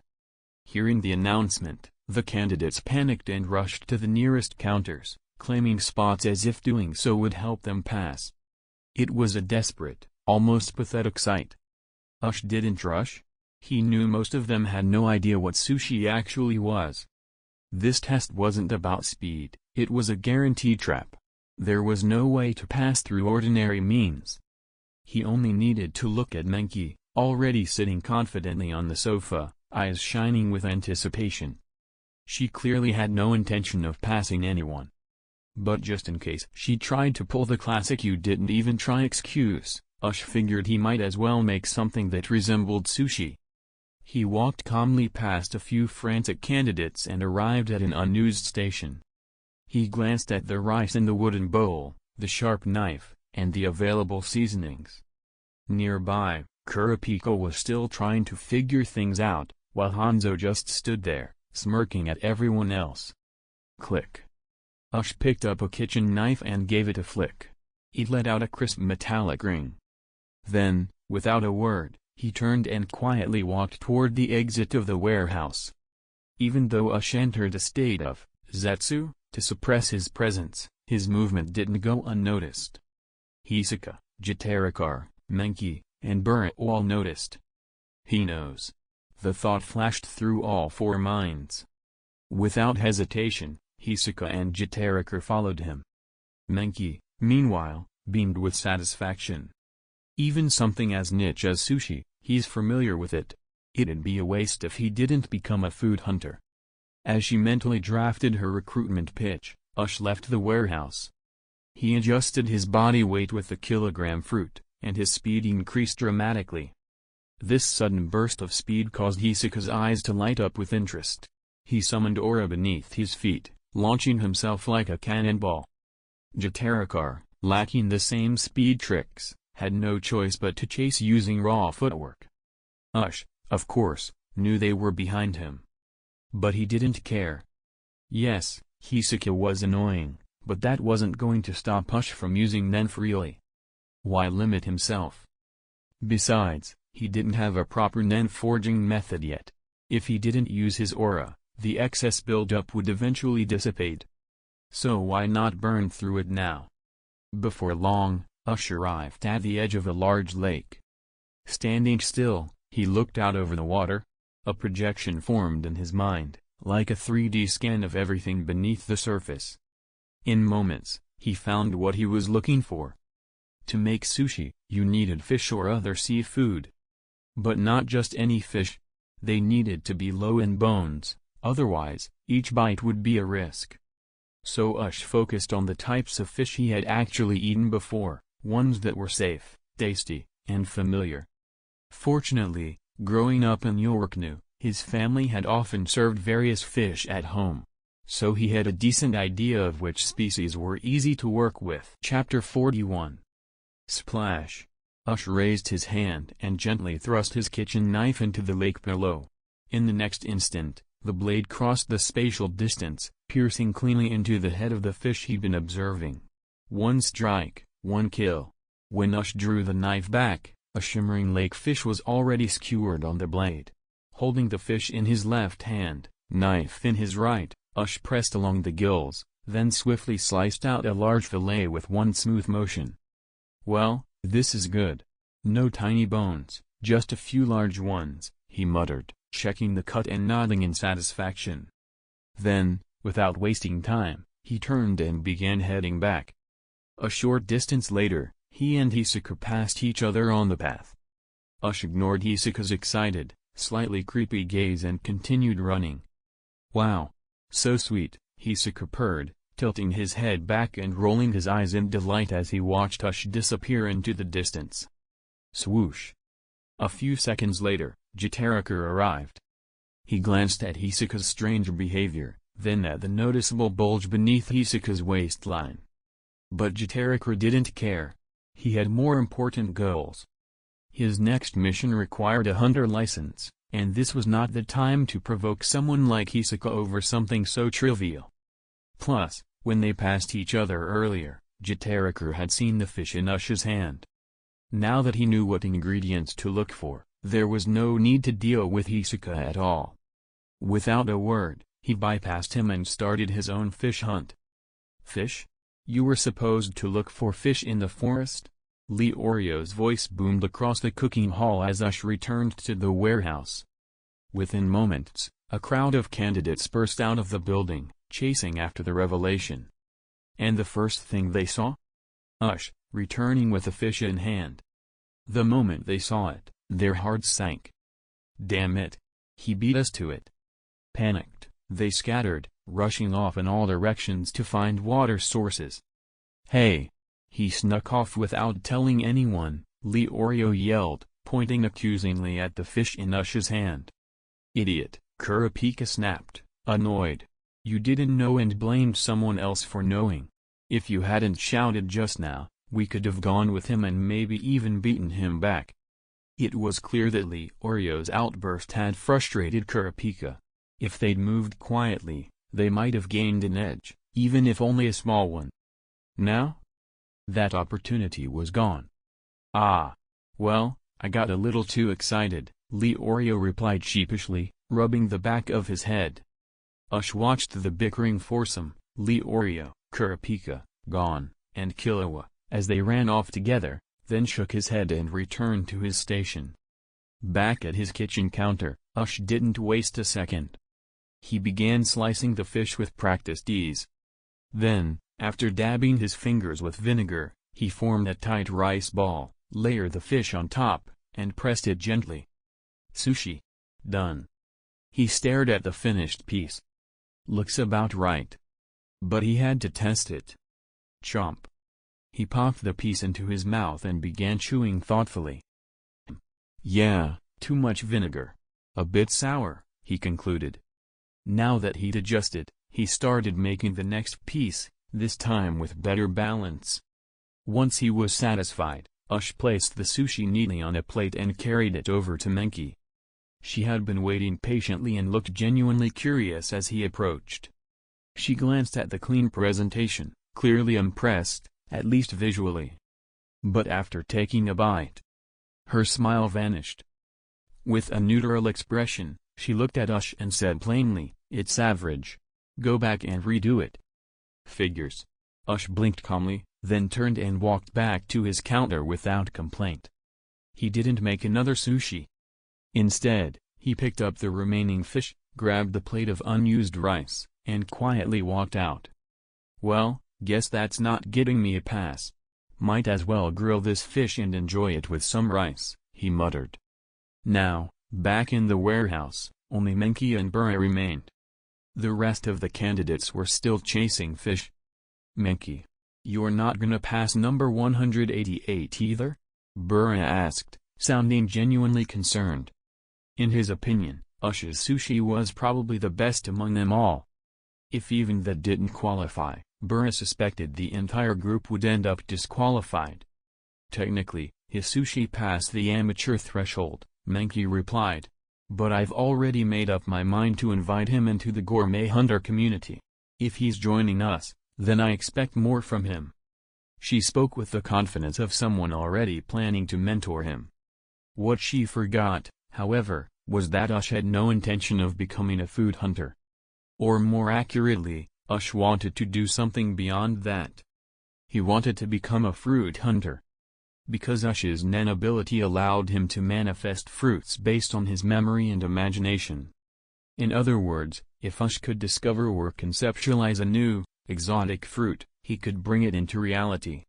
That's why finding new fruits wasn't just a curiosity for him, it was mission critical. Of course, he didn't necessarily need to trek through jungles and mountains to do that. He could also visit bookstores or search online to learn about fruits and imprint them mentally. That method was a lot safer than charging into unknown forests like traditional food hunters.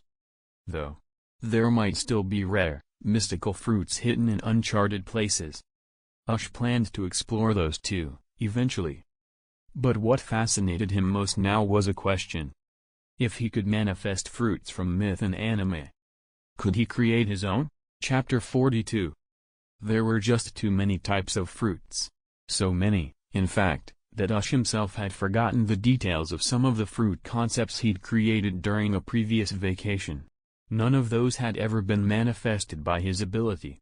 At one point, Ush even began to doubt whether his nen allowed him to manifest purely imaginary or fantasy-based fruits. To confirm whether that limitation truly existed, he had repeatedly tried manifesting newly imagined fruits. And if it weren't for the current hunter exam, he'd probably still be trying. While Ush grilled a fish outside the warehouse, a group of examinees returned in a pack. They had originally planned to head straight back inside to prepare their sushi. But as they approached the warehouse, they spotted Ush, calmly grilling a fish. This sight stopped them in their tracks. Wait.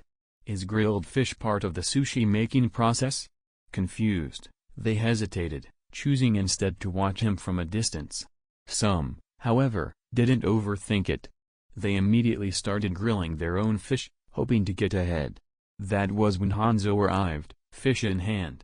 PFFT Hanzo covered his mouth and laughed at the sight of so many people grilling fish. It was a not-so-subtle way of telling them, "You're doing it wrong." But that just deepened the confusion. If grilling wasn't part of the process, why was Ush, the first person to return with fish, doing it so seriously? Could it be that Ush had already given up on the exam? The candidates glanced from Hanzo to Ush, unable to decide who to believe. Ush, for his part, found the whole thing amusing, but he had no intention of clarifying it for them. Even if everyone failed, Chairman Netero would step in eventually and resolve it. But what did that have to do with his personal entertainment? Nothing. So Ush continued grilling the fish, maintaining an utterly serious expression. This only deepened the candidates' suspicion that Hanzo was trying to mislead them, perhaps to ruin their chances and quietly steal the win. Though Ush grilled his fish slowly, he had been at it for quite a while already, so it was almost done. "Ah, it's ready. Guess I'll get started too," Ush said casually. The candidates perked up instantly. Here it comes. He's going to make the sushi. All eyes locked onto him, observing every movement. Ush calmly picked up a bowl and filled it with a generous serving of rice. Okay, so rice is definitely part of it. But is that too much? No one dared miss a single step. Next, Ush took his knife, sliced meat from the grilled fish, and placed it neatly on a plate. Wait, is that sushi? The crowd stared in utter confusion. It looked more like a basic home-cooked meal than anything resembling sushi. Hanzo, who had been enjoying the show from the sidelines, couldn't stop laughing. His whole body trembled with mirth. Ush, ignoring all the skeptical stares, picked up some of the grilled fish and rice and began eating right in front of everyone. "Yep, nothing like some rice and protein to power you up," he muttered between bites, clearly enjoying his food. The others looked on, dumbfounded. Then, "You're cooking," Leorio shouted in disbelief. Ush looked up and replied calmly, "What else can I do? If I can't pass that stage, then that just means my level is what it is. It's not like you can master gourmet cooking in a day." His tone was sincere, but highly suggestive. Still, none of the other candidates bought it. After all, this was still a competition. What if this was all a ploy to mess with their heads? They couldn't rule out the possibility that Ush was trying to mentally sabotage them and thin out the competition. Even if it was infuriating, they couldn't openly start a fight now, not while the exam was ongoing. Well, most of them couldn't. Among the more hot-tempered candidates, one man couldn't let it slide. Misleading other candidates might be fair game during the exam, he growled, stepping forward, but don't think you can just walk away after playing us like that. The speaker was a large, muscular man wearing a badge labeled number 255. Ush recognized him immediately, Tommen, a seasoned fighter known for smashing stone slabs with his bare fists without so much as a scratch. Clearly, a force to be reckoned with. Seeing that Ush wasn't taking him seriously, in fact, was watching him with amused interest, Tommen's anger only grew. There were no rules against fighting between candidates. And in this case, public opinion was on Tommen's side. Fighting was common in the exam, and Tommen wasn't planning to kill, just teach this smug guy a lesson. He charged forward, raising a fist, not for a killing blow, but for a controlled strike aimed at Ush's shoulder. Still strong, but not lethal. Just enough to hurt. Ush noticed this and casually withdrew the hand he had extended toward his kitchen knife. Then, with a single fluid motion, he stepped aside, spun around, and slid to Tommen's blind side. Chapter 43. Crack. As Ush's knife hand strike landed on Tommen's forearm, a sharp snap echoed through the air. AAA. Tommen let out a miserable scream, instantly dropping to his knees as sweat poured from his face. He clutched his arm in agony, eyes wide with terror as he stared up at Ush. He had never expected Ush to be this strong. Just a single hand strike, nothing more, and Ush, with barely any effort, had broken the arm of a trained, powerful fighter. In that moment, a chilling thought crossed the minds of every nearby candidate. What if that strike had landed on Tommen's neck instead? Gulp. Candidates swallowed hard and quickly looked away. Pretending they had seen nothing, they quietly slipped back into the warehouse, putting on their best ostrich act, heads down, minds blank. Strangely, the tactic worked. After a few moments, the tension eased and things returned to normal. "Don't look at me like that. I held back," Ush said casually to Tommen, who was still seated on the ground. Tommen knew it was true. If Ush had used his full strength, he'd probably be dead by now. So despite the pain, he gritted his teeth and said, "Thank you." Ush blinked, momentarily stunned. He hadn't flinched when he was attacked, but hearing Tommen thank him after getting his arm shattered? That was a surprise. Who thanks someone for breaking their arm? Ush sure wouldn't. "Thank yourself," Ush replied with a shrug. "Weren't you about to attack me anyway?" With that, he turned back to his spot, sat down, and resumed eating his grilled fish and rice like nothing had happened. Tommen, having realized his mistake, applied to withdraw from the exam soon after. And as far as Ush was concerned, the incident was over. He didn't spare it another thought. After all, Tommen hadn't even awakened his nen yet. Even if he was physically strong, without aura, he wasn't worth paying attention to. Anyone who hadn't developed nen yet, no matter how strong, was effectively powerless against even the weakest nen user. Even a third-rate ability could be overwhelming to someone without aura. Not everyone could be a freakish prodigy like Killua, who at age 12 had the strength to lift 16 tons, a physical feat that even many nen users couldn't achieve. In fact, plenty of people with nen would struggle to reach that kind of raw strength. Not many had witnessed the fight between Ush and Tommen. Most of the candidates had already returned inside the warehouse to continue working on their sushi. Only a handful remained outside, hesitating, wavering. "What?" Ush grinned, eyeing them. "You guys planning to fight me too?" And nope. Not at all. "Sorry to bother you. I'm leaving." The terrified candidates scattered like startled birds. Ush snorted, looked away, and resumed eating the rest of his meal. Then, after drinking some water, he leaned back and sat silently, waiting. This guy. Is candidate 188 giving up? From the trees nearby, Satatsu, the proctor of the first phase, was silently observing. No, he thought. A person like that wouldn't give up the hunter exam so easily. Especially not someone who came here for a license. That had to mean one thing. Ush must have realized there was no way to pass Menki's cooking test. Satatsu frowned. This year's group had too many promising candidates, it would be a waste to lose one like Ush. With that in mind, he reached into his coat, pulled out his phone, and made a call to the person overseeing the exam. The chairman of the Hunter Association, Isaac Netero. Of course, it wasn't Netero himself who picked up, but his trusty assistant, the bean-faced man. While Satatsu was quietly reporting the situation, inside the warehouse, the cooking exam had just concluded. And the results? 0 candidates passed. Even though Menki had hoped to recruit Ush as a gourmet hunter, he hadn't given her the chance. After his first, rejected, attempt, he didn't even try again. To make matters worse, Hanzo had later explained the proper method for making sushi, which only made Menki more furious. The final verdict, not a single candidate passed. Understandably, this infuriated many.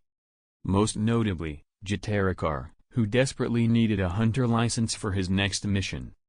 Failing over a subjective taste test was not just frustrating, it was unacceptable.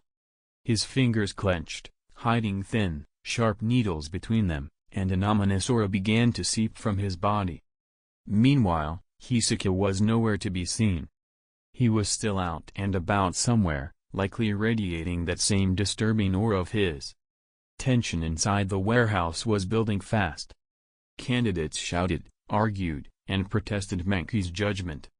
But Menki felt no guilt whatsoever. In fact, she was so agitated she was about to take it even further, possibly escalating into a full-blown brawl. If Bura hadn't stepped in to calm everyone down, the situation might have turned bloody. Jitara, Hanzo, and Killua were strong enough to hold their own, but the rest? Most of them would have been seriously injured, or worse. Oh? What's this development? Hearing the commotion, Ush strolled over to the warehouse entrance and peeked inside with interest. He'd expected a few complaints, maybe some yelling, but a full-on riot? Now that's worth watching. Ring ring ring. Just as things reached a boiling point, Menki's phone rang. Irritated, she picked it up, glancing at the caller ID, the association. With a sigh, she set down her kitchen knife and answered. What? You want me to let them retake the exam? Her angry voice echoed through the hall. Chapter 44. Huh? A retake? Menki's roar echoed through the warehouse, abruptly freezing both Bura, who had been arguing with the candidates, and the candidates themselves, who had shown no signs of giving in until now. Everyone turned to look at Menki in shock. That's the result. I'm not changing it. I refuse a retake, she shouted into the phone. No matter what was said on the other end, Menki stood her ground, her temper flaring. Seeing this, Ush shook his head slightly. Maybe. If I hadn't messed around with Hanzo, I could have passed this part. After all, according to what Menki said, if Hanzo hadn't exposed the sushi-making process, she wouldn't have even needed to test by taste.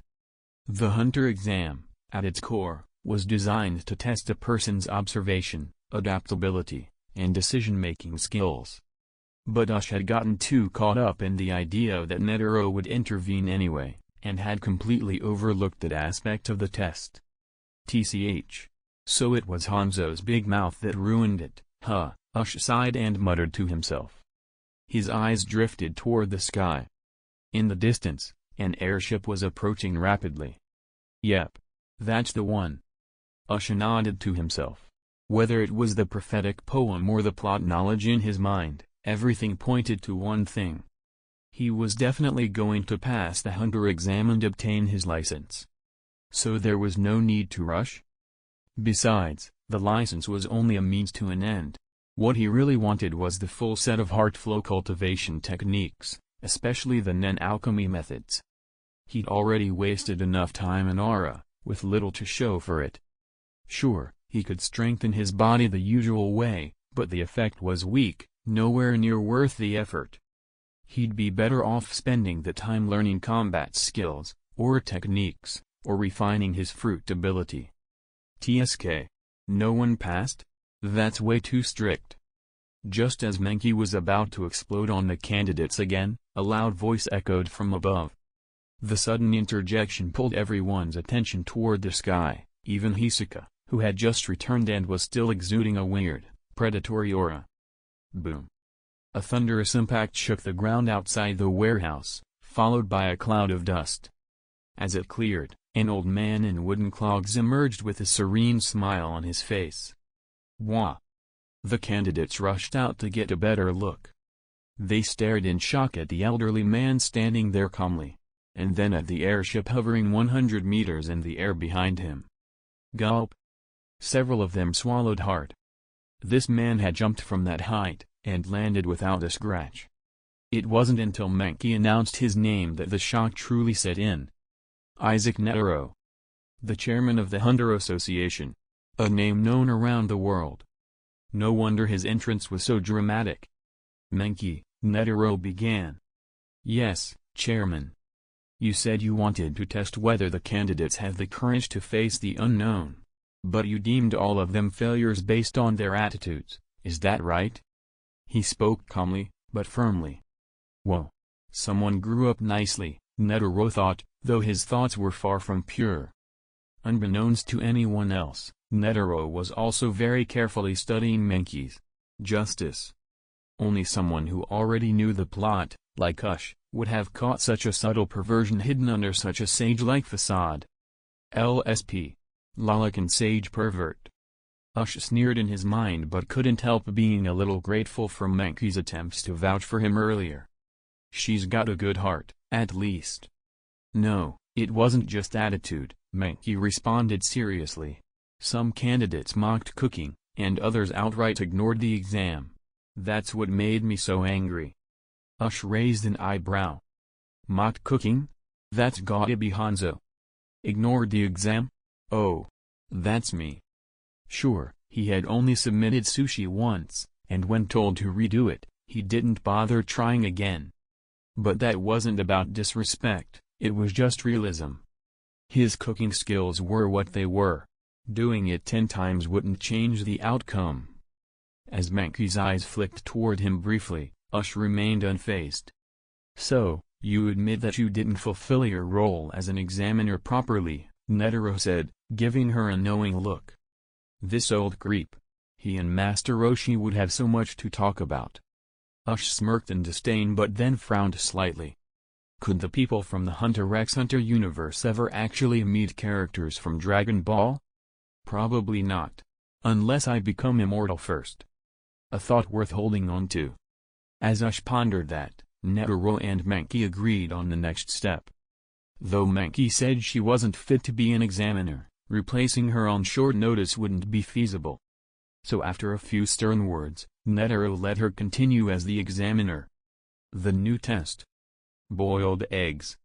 Chairman, can you take us to that mountain over there? Menki pointed to a distant peak that was just barely visible through the haze. Of course, Netero replied with a smile.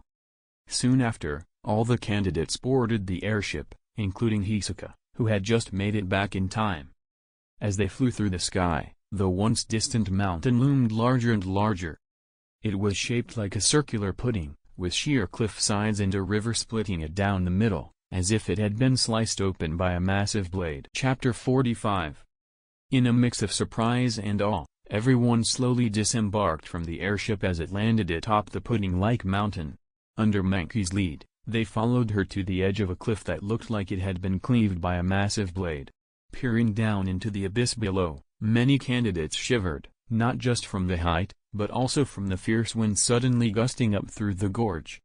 Some of the bolder candidates began scanning the cliffside, trying to find a possible route to collect the spider eggs hanging from the webs far below. But they quickly realized, it was hopeless. The cliff walls were unnaturally smooth, and with the erratic gusts of wind, even a master rock climber wouldn't dare say they could make it back up safely. Don't worry, Menki said nonchalantly as she removed her shoes. There's a deep river below.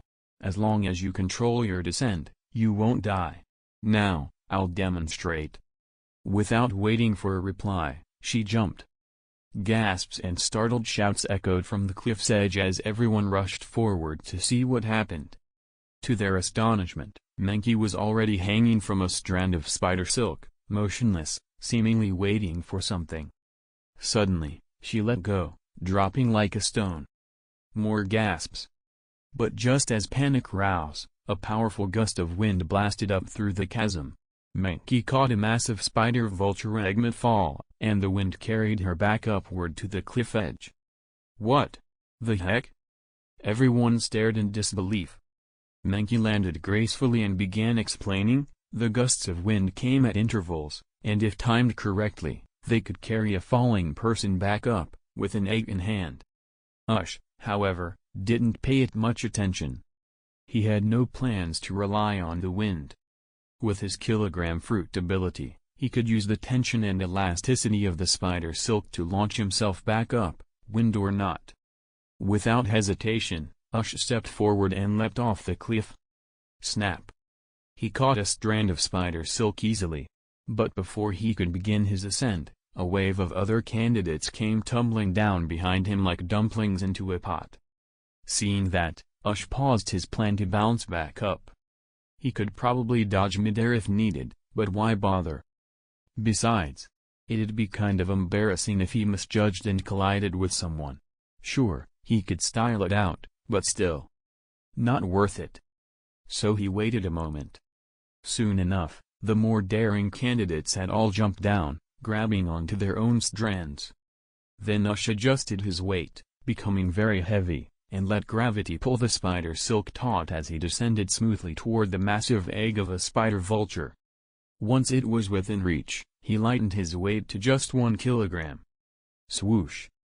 The spider silk, now heavily stretched, rebounded like a spring and catapulted him, and the egg, upward in a blur. Under the stunned gazes of the candidates, Ush soared back to the cliff's edge and landed effortlessly, holding a watermelon-sized egg in one hand. The others were baffled. Why did his weight alone stretch the web more than several people combined? It made no sense. But those who understood Nen and knew what they were seeing simply raised their eyebrows in mild surprise. Those who didn't, well, no one was going to explain it to them. They'd just have to keep wondering, until they awakened their aura or learned about abilities. Wait a bit, I'm not ready yet, Menki said, slightly surprised that Ush had returned so quickly. The water in the cauldron hasn't boiled yet. Ush nodded. He understood and didn't complain. Holding the egg in one hand, he waited patiently. Nitra stood nearby, stroking his beard and chuckling quietly. Ush glanced at him but didn't say anything. He already knew Nitro's mischievous tendencies, and he had no desire to get roped into one of his weird jokes or philosophical tangents. Time passed slowly. Meanwhile, many of the candidates hanging by spider silk were growing anxious. They had no idea when the next gust of wind would come. Then, one of them let go, confident in their judgment. Unfortunately, they had miscalculated. The wind didn't come. Ah! The candidate screamed in panic as they plummeted, gripping an egg, but rapidly falling out of sight. Even though there was supposedly a deep river below, the fear of free fall was still enough to cause sheer terror. Watching that, many other candidates hesitated. Until "Now!" shouted a familiar voice, "Gone!" As if it were a command, multiple candidates let go of their spider silk simultaneously, dropping like stones. Boom! A massive gust of wind roared upward just in time, lifting them, eggs in hand, back toward the cliff. Snap, snap, snap. One by one, they returned safely to the edge, greeted by cheers and sighs of relief. "Watilda!" cried a candidate who had let go at the same time as gone. Overwhelmed, they fell to their knees, clutching their egg. Ush, standing to the side, observed quietly. From the candidate's eyes, he saw it clearly, a deep, desperate will to live. Yes, the fall might not kill you. But the fear, that was something each candidate had to conquer on their own. Chapter 46. Delicious.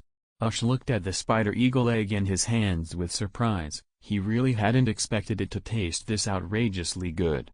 This all-natural egg was, without a doubt, the most delicious thing he had ever eaten, both in this life and the one before it. Amazing, Ush murmured with emotion. Even as he sighed, his hands didn't stop moving. Good food really does make people lose control. Even though he had eaten roast pork, grilled fish, and rice before, it still didn't stop him from devouring the entire watermelon-sized spider eagle egg. In the end, he had to use Nen to fortify his stomach and boost his digestive capacity just to handle it all. It's delicious. This is the life of a gourmet hunter. What do you say? Interested in joining? Menki, who had been standing off to the side, seized the opportunity to extend her invitation. Her words left the surrounding examinees stunned, and Netero laughed heartily. No thanks. My goal is to become a fruit hunter, Ush replied without hesitation, turning down Menki's offer. Fruit hunter? What kind of strange hunting specialty is that? At first, the others had only thought Ush was being bold for turning down Menki. But now, after hearing his true goal, they were speechless. Everyone except Netero, who was still chuckling. Fruits are a kind of delicacy too, you know. You could be a gourmet hunter and just specialize in fruit, Menki suggested, a little taken aback but trying to be open-minded. Ush shook his head and said lightly, is fruit with the flavor of seawater really a delicacy? That one sentence made Menki explode. What kind of fruit tastes like seawater? In response, Ush just shrugged casually. I've seen one. That line hit harder than anything else. In that moment, Menki gave up on trying to recruit him. Not only had Ush seen such a fruit, he had eaten it. Back when he was at his lowest, that was the kind of fruit he used to eat regularly. Who the hell designed devil fruits to taste that bad? Couldn't they have made them delicious? Damn it. That little episode passed quickly. Soon after, Menki announced the number of examinees who had passed this phase of the exam. It was actually quite a few, 43 had qualified. With that, the second phase of the hunter exam officially came to an end. Everyone cleaned up and boarded the airship. They were informed that the airship would arrive at the third test site by 8 a.m. the next morning. During that time, the candidates were free to move about as they pleased. Gone, let's go explore. Yeah. Compared to the other candidates, Gon and Killua were full of energy. There was no way those two kids were going to sleep, they were already off adventuring through the airship. Ush, watching their backs as they disappeared down the corridor, couldn't help but sigh. Then, he went off to find a place to crash. Without Satots's Nen ability to support him this time, Ush finally started to feel mental fatigue creeping in. All he wanted now was a good night's sleep. Everything else could wait until tomorrow. As for Tonpa trying to mislead Leorio and Kurapika on the side, Ush didn't bother getting involved. Besides, no one seemed to be taking Tonpa seriously at this point anyway. Soon, Ush found a corner and fell into a deep sleep. While he and the others rested, Gon and Killua happened to run into Netero, who was playing a game of ball at the time. Elsewhere, the three examiners had gathered to discuss this year's batch of examinees. How many do you think will make it this year? Menki asked while swirling her spoon in a bowl of food. You mean how many will pass? Buara responded between mouthfuls, somehow still able to follow the conversation while stuffing his face. Menki was used to Buara's gluttony and nodded. Yeah. I'd guess. No more than 5 will pass, she continued. So many? Satots looked at her in surprise. Menki rested her cheek on one hand, thinking aloud. Some of this year's candidates are doing really well. Yeah, Satots agreed. Among all the years I've overseen, this group has some real standouts. Right? Especially candidate number 188.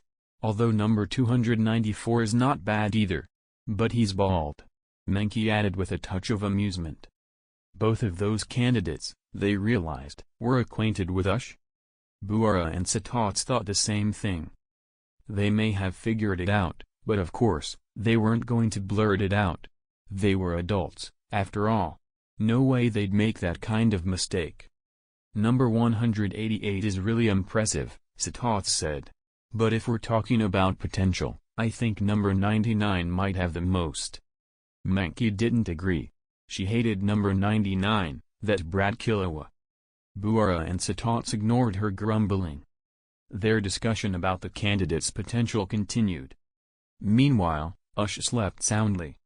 He didn't wake up until 9:30 the next morning, when the loudspeaker came on. "Thank you for waiting, everyone. We've arrived at the site of the third exam. Please get ready." Ush blinked awake, not even paying attention to the announcement. Instead, he groaned, rubbing his back and shoulders. "Man, sleeping while sitting sucks. My back is killing me." After stretching and shaking off the stiffness, he felt a little better. Then, just like the other candidates, he walked over to the window and looked outside. The scenery was beautiful, mountains, rivers, blue skies, and white clouds. But few people were paying attention to that. All eyes were on the towering stone structure now coming into view. Chapter 47.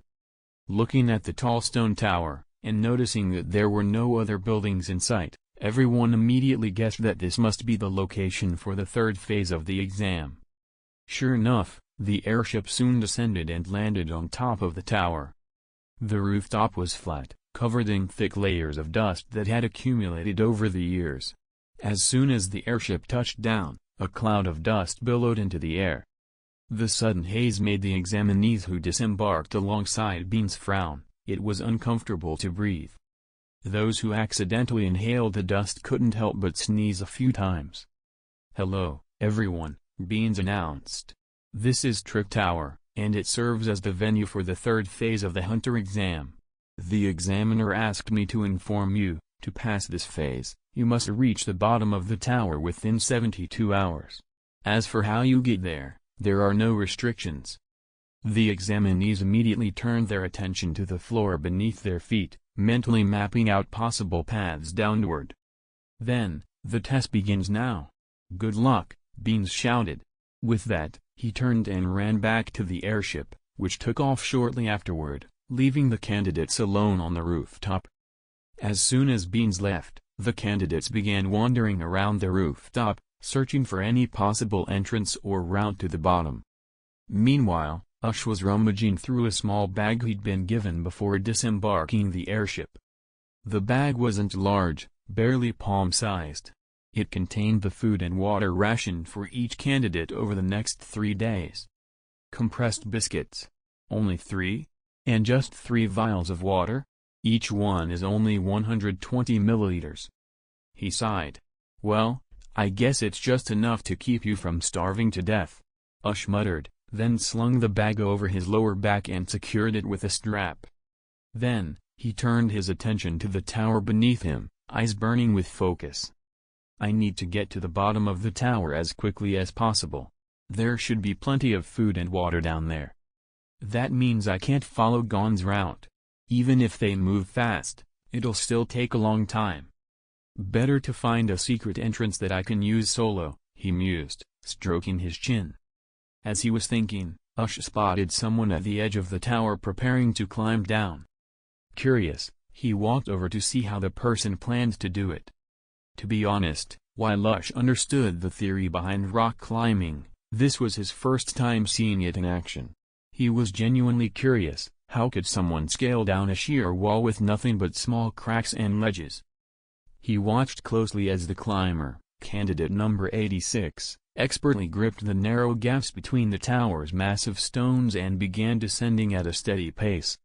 To maintain a dry grip, the climber occasionally dipped his hand into a chalk pouch strapped to his back, applying white powder to prevent slipping. In no time, he had descended about a third of the way down. If nothing unexpected happened, he might have been the first to clear this phase. But Ush wasn't so optimistic. From his elevated viewpoint, he had already noticed several bizarre, bird-like creatures flying in from the distance. Perched in the middle of the tower wall, with neither the top nor bottom in reach, and with no backup to help, number 86 was as good as dead. Sure enough, the strange bird swooped in and attacked.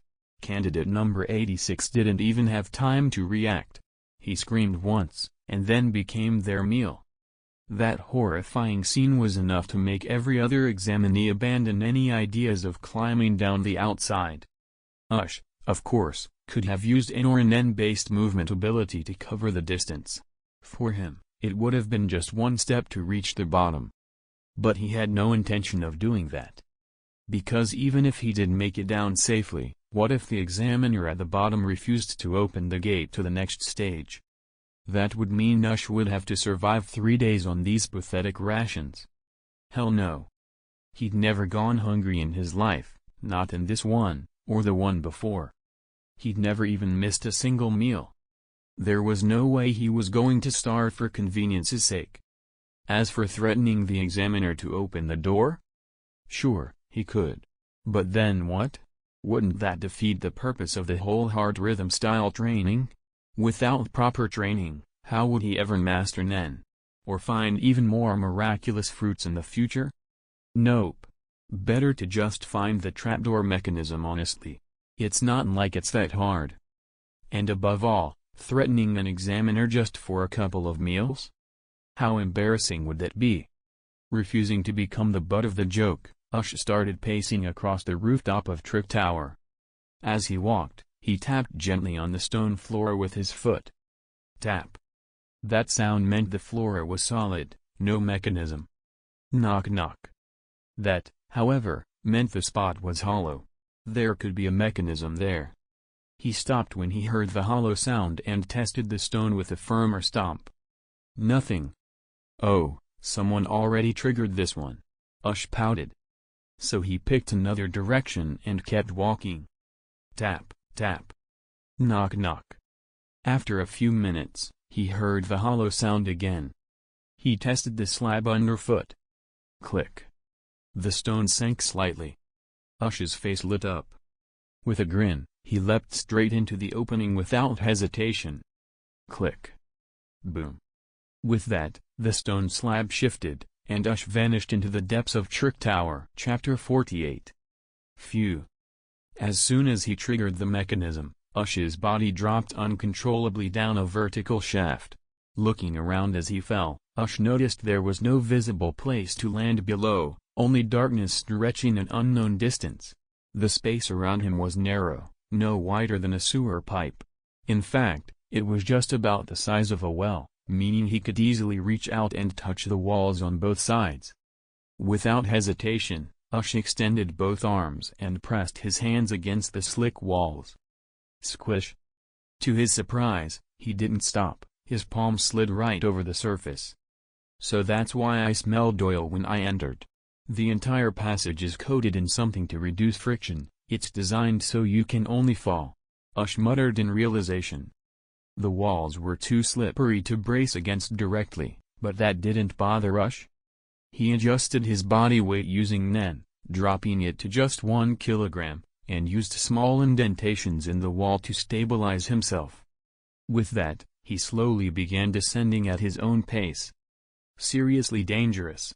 If someone lacked the proper skills or strength, they'd fall straight to the bottom and probably die, Ush commented. Using his N, he had already seen where this tunnel led. Clearly, this was a trap designed to test courage, endurance, and physical ability all at once. Anyone lacking in even one of those areas could fall to their death. Worse still, the design was brutal, you couldn't climb back up, and there were no areas to rest for long. It was a one-way drop. Ush confirmed this after thinking back to one of his prophetic dreams. When he wedged his hand into one of the wall crevices to take a short break, he noticed something strange. If he stayed still for more than a minute, the trap would activate. Blades, needles, or some other kind of hidden weapon would strike out from the crevice. In short, it forced him to keep moving. A dangerous design, no doubt, but it was completely negated by Ush's unique abilities. After analyzing the whole situation, Ush decided there was no need to descend slowly anymore. Time to speed things up. In the next instant, he teleported directly to the bottom of the shaft. There, he found a side tunnel leading off from the wall. At the end of the passage, A stone wall blocked the way. At first glance, it appeared to be a dead end. But as Ush approached, the stone door automatically opened, revealing another corridor. He followed it until he reached another stone door. When that door opened, candidate number 188 is the first to clear the third test. Time, 1 hour and 13 minutes. A clear voice echoed through the bright, open chamber as Ush stepped through the doorway. Oh? It took over an hour? Guess I wasted a lot of time searching for the mechanism up top, Ush muttered as he strolled into the middle of the hall. He glanced around. No food in sight. Hey, don't tell me there's no food in this place? He asked, looking up toward one of the visible security cameras. You'll find it to your right, the voice over the speaker quickly responded. Ush turned. Over here? He pointed to a plain section of the wall in front of him. Click. With a soft mechanical sound, a stone slab slid aside, revealing an iron cabinet behind it. The cabinet was stacked with food, like a self-serve buffet. Oh, it's actually a normal meal, he said happily. Without hesitation, Ush tossed aside the small bag of emergency rations hanging at his waist, grabbed a tray, and began piling it with all his favorite dishes. Meanwhile, in the monitoring room, the third-phase examiner Lips, Libo, was staring at the screen in stunned silence. He had just watched Ush bypass the entire deadly descent in a single step. Teleporting hundreds of meters in one go, that was probably the longest range teleportation he had ever seen. What amazed him even more was how calm Ush had looked doing it. When it came to long-distance spatial movement, Lips could only think of one other person, Nav. But even Nav's ability didn't allow for true teleportation. His Hatsu involved creating portals with hide and seek, more like folding space than blinking across it. Compared to that, Ush's ability looked far more advanced. Gulp. Hey. Looks like this year's applicants include someone really unbelievable, Lips muttered to himself, still in awe. As intrigued as he was, he didn't dare continue watching too long.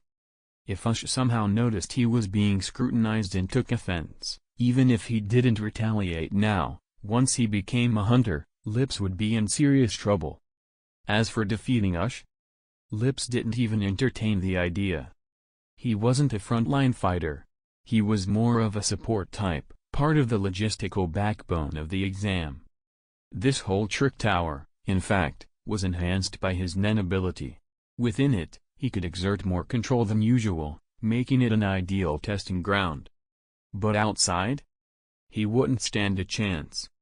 Deciding not to tempt fate, Lips turned his attention back to the rest of the monitors.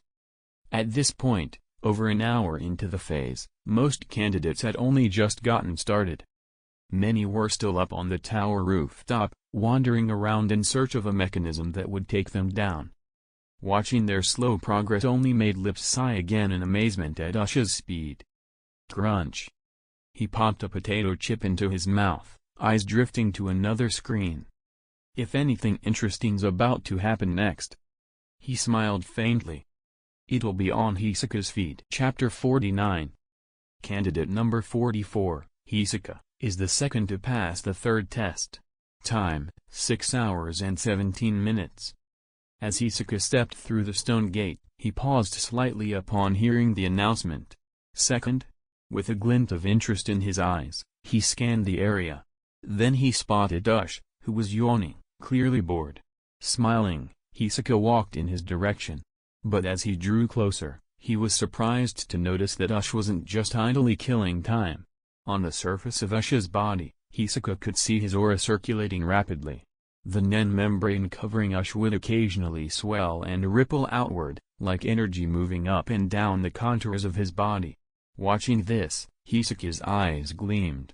He was very satisfied. This apple working so hard to grow, was just too tempting. But now wasn't the time. There were too many promising apples among this year's candidates, and he couldn't afford to ruin their growth environment just yet. If the hunter exam were to be disrupted, how many of these good apples might break before they ripened? With that thought, Hisoka gave up on approaching Ush. Instead, he found a quiet corner, sat down, and, with a twisted smile, began building a house of cards. Meanwhile, Ush, still practicing his nen control, let out another yawn. He had sensed Hisaka's arrival long ago. At first, he'd paid some attention, expecting Hisaka to approach him directly. But strangely enough, after walking just a few steps, Hisaka changed course. Ush didn't know why, but frankly, it was for the best. If they had to spend the next 2 days together, a fight between them would have been almost inevitable. Why? Because Ush didn't believe for a second that someone like Hisaka, who constantly gave off that predatory, hunter's aura, could hold back for long. Shaking off the thought, Ush refocused on his nen control training. He had wanted to practice other techniques as well, but the space wasn't ideal for that. And his plans to design a new fantasy fruit, something he'd been working on before, were also on hold. He didn't have any pen or paper to sketch ideas. Could he just think it out mentally? He didn't dare. What if, during battle, the fruit manifested exactly as he'd imagined it, complete with any subconscious flaws or side effects he hadn't considered? That kind of surprise could be fatal. Sure, he had his distance ability as a safety net, so he probably wouldn't get injured. But it would be embarrassing. Losing face in a fight? Not worth it. So for now, Ush decided to focus solely on refining his control over Nen. It was boring. No TV. No games. Not even a decent place to sleep. Compared to the easy life at home, the hunter exam felt miserably bare. Sure, he knew the exam was meant to be difficult. But knowing that and accepting it were two very different things. He'd already completed this test, couldn't they at least give him something to pass the time? Nope. He tried asking, but got no response. Clearly, they weren't going to offer any entertainment. Probably because this, too, was a hidden part of the test. A test of patience. Before a successful hunt, a hunter must sometimes wait, quietly, for a long time. That process is filled with boredom and isolation. Fail to endure it, and the hunt fails too. So yes, this was a test. I'm so sleepy, Ush muttered, yawning again. He laid down, using the small bag he'd retrieved earlier as a makeshift pillow. It was a bit hard, but better than twisting his neck. He didn't have to worry about the ground sapping his body heat either. His back wasn't in direct contact with the floor, there was always a slight gap. And more importantly, the Nen membrane surrounding his body kept him warm. So, for Ush, lying down and sleeping like this wasn't strange at all. He'd gotten up around 9:30 that morning. Now it was over 6 hours later, past 3 p.m. It was the perfect time to get drowsy.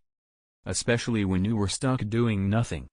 He couldn't train in any flashy way, didn't want to conjure any fruit here, and had no distractions available. If that didn't make you sleepy, then you were probably a ghost. Ignoring Hisaka's gaze, Ush quickly dozed off. Between his end-of-the-world ability and his natural caution, even a skilled Nen user would have trouble sneaking up on him without triggering a reaction. He slept for over 2 hours. It wasn't a forced nap, he woke up on his own. Opening his eyes, he sat up slowly. If I knew it'd be this boring, I would have joined Gon's group. At least their rest area has beds, Ush complained as he stood up. Grumbling to himself, he walked over to a nearby wall. Under Hisaka's curious gaze, Ush pressed his hand to a specific stone slab. Click. A hidden mechanism triggered, and once again, an iron cabinet slid open, revealing trays of food. Having already eaten 2 meals from this setup, Ush was familiar with how it worked. He didn't even need staff from Trick Tower to activate the mechanism anymore. Grabbing a tray, he casually began assembling his dinner. Seeing this, Hisaka silently put down the dry rations in his hand, and walked over. Chapter 50. Time passed slowly at the bottom of the tower, and to Ush, every minute felt like a year. If he'd known it would be this dull, he would have brought Nicole's laptop with him. No power? No problem, there were wires everywhere. Just strip 2 and find a current, boom, charging. Sigh. Sloppy planning. Ush lay on his side on the floor, casually manipulating his aura with his index finger. His nen shifted shapes with every passing thought. One moment, it formed the number 1. Then it became a 2. Sometimes it shaped into everyday items. Other times, into various animals. He was just playing, really. Right now, his nen control wasn't refined enough to animate 2 animals and have them battle. Otherwise, he could have created a full-on fighting game for himself. But at the moment, everything he conjured was only in form, there was no movement at all. The animals and objects weren't lifelike. They only vaguely resembled what they were meant to be. Still, this was the only way to pass the time. As more and more candidates completed the challenge, Ush found himself wishing time would move faster. For the first time, he realized how long 3 days could feel. During vacation, 3 days flew by in the blink of an eye. But here? It dragged endlessly. He glanced up at the countdown timer on the wall, just a few hours left, and let out a heavy sigh. If only I could fast forward time. Although it felt like time had stopped, it was ticking on. Eventually, there were only about 30 minutes remaining. Suddenly, the stone door creaked open. A candidate, bloody and battered, staggered through. Made it. Just in time. The injured man gasped with relief, looking around the room. Then, his eyes rolled back, and he collapsed face first onto the ground. Thud. The noise startled some of the others. A few stepped forward to check on him. But it was too late. He was already dead. Ush gave the scene a brief glance, then looked away. Nothing new to see. Dead bodies are dead bodies. He'd seen plenty before, and created quite a few himself. He wasn't the only one unfazed. Most of the candidates barely reacted. At most, they scoffed at the man's foolishness. What was the point of fighting so hard to pass if you're too injured to continue? Even if he hadn't died, he wouldn't have stood a chance in the next phase. So the little episode did nothing to liven up the hall. Everything returned to the same dull atmosphere. Still uninteresting. Still boring. But with less than 30 minutes to go, time seemed to pick up speed. Soon, the timer reached the final minute. The countdown began. Buzz. Ush's ears twitched. He suddenly heard the rapid rolling sound of something, like wheels sliding. Frowning, he looked toward the stone door in confusion. That sound. It's not in my memory.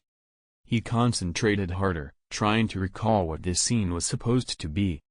This was the moment when Gon and the others were supposed to arrive. But wheels? Was that part of the original story? Ush combed through his memory. Nothing. Strange. He could only chalk it up to a butterfly effect, a minor plot change caused by his presence. What Ush didn't realize was that it wasn't a change at all. He'd watched the 2011 version of Hunter x Hunter, not the original 1999 version. While both covered the same story, the details between them differed slightly. In the 2011 version, Gon had slid down the passage on his butt.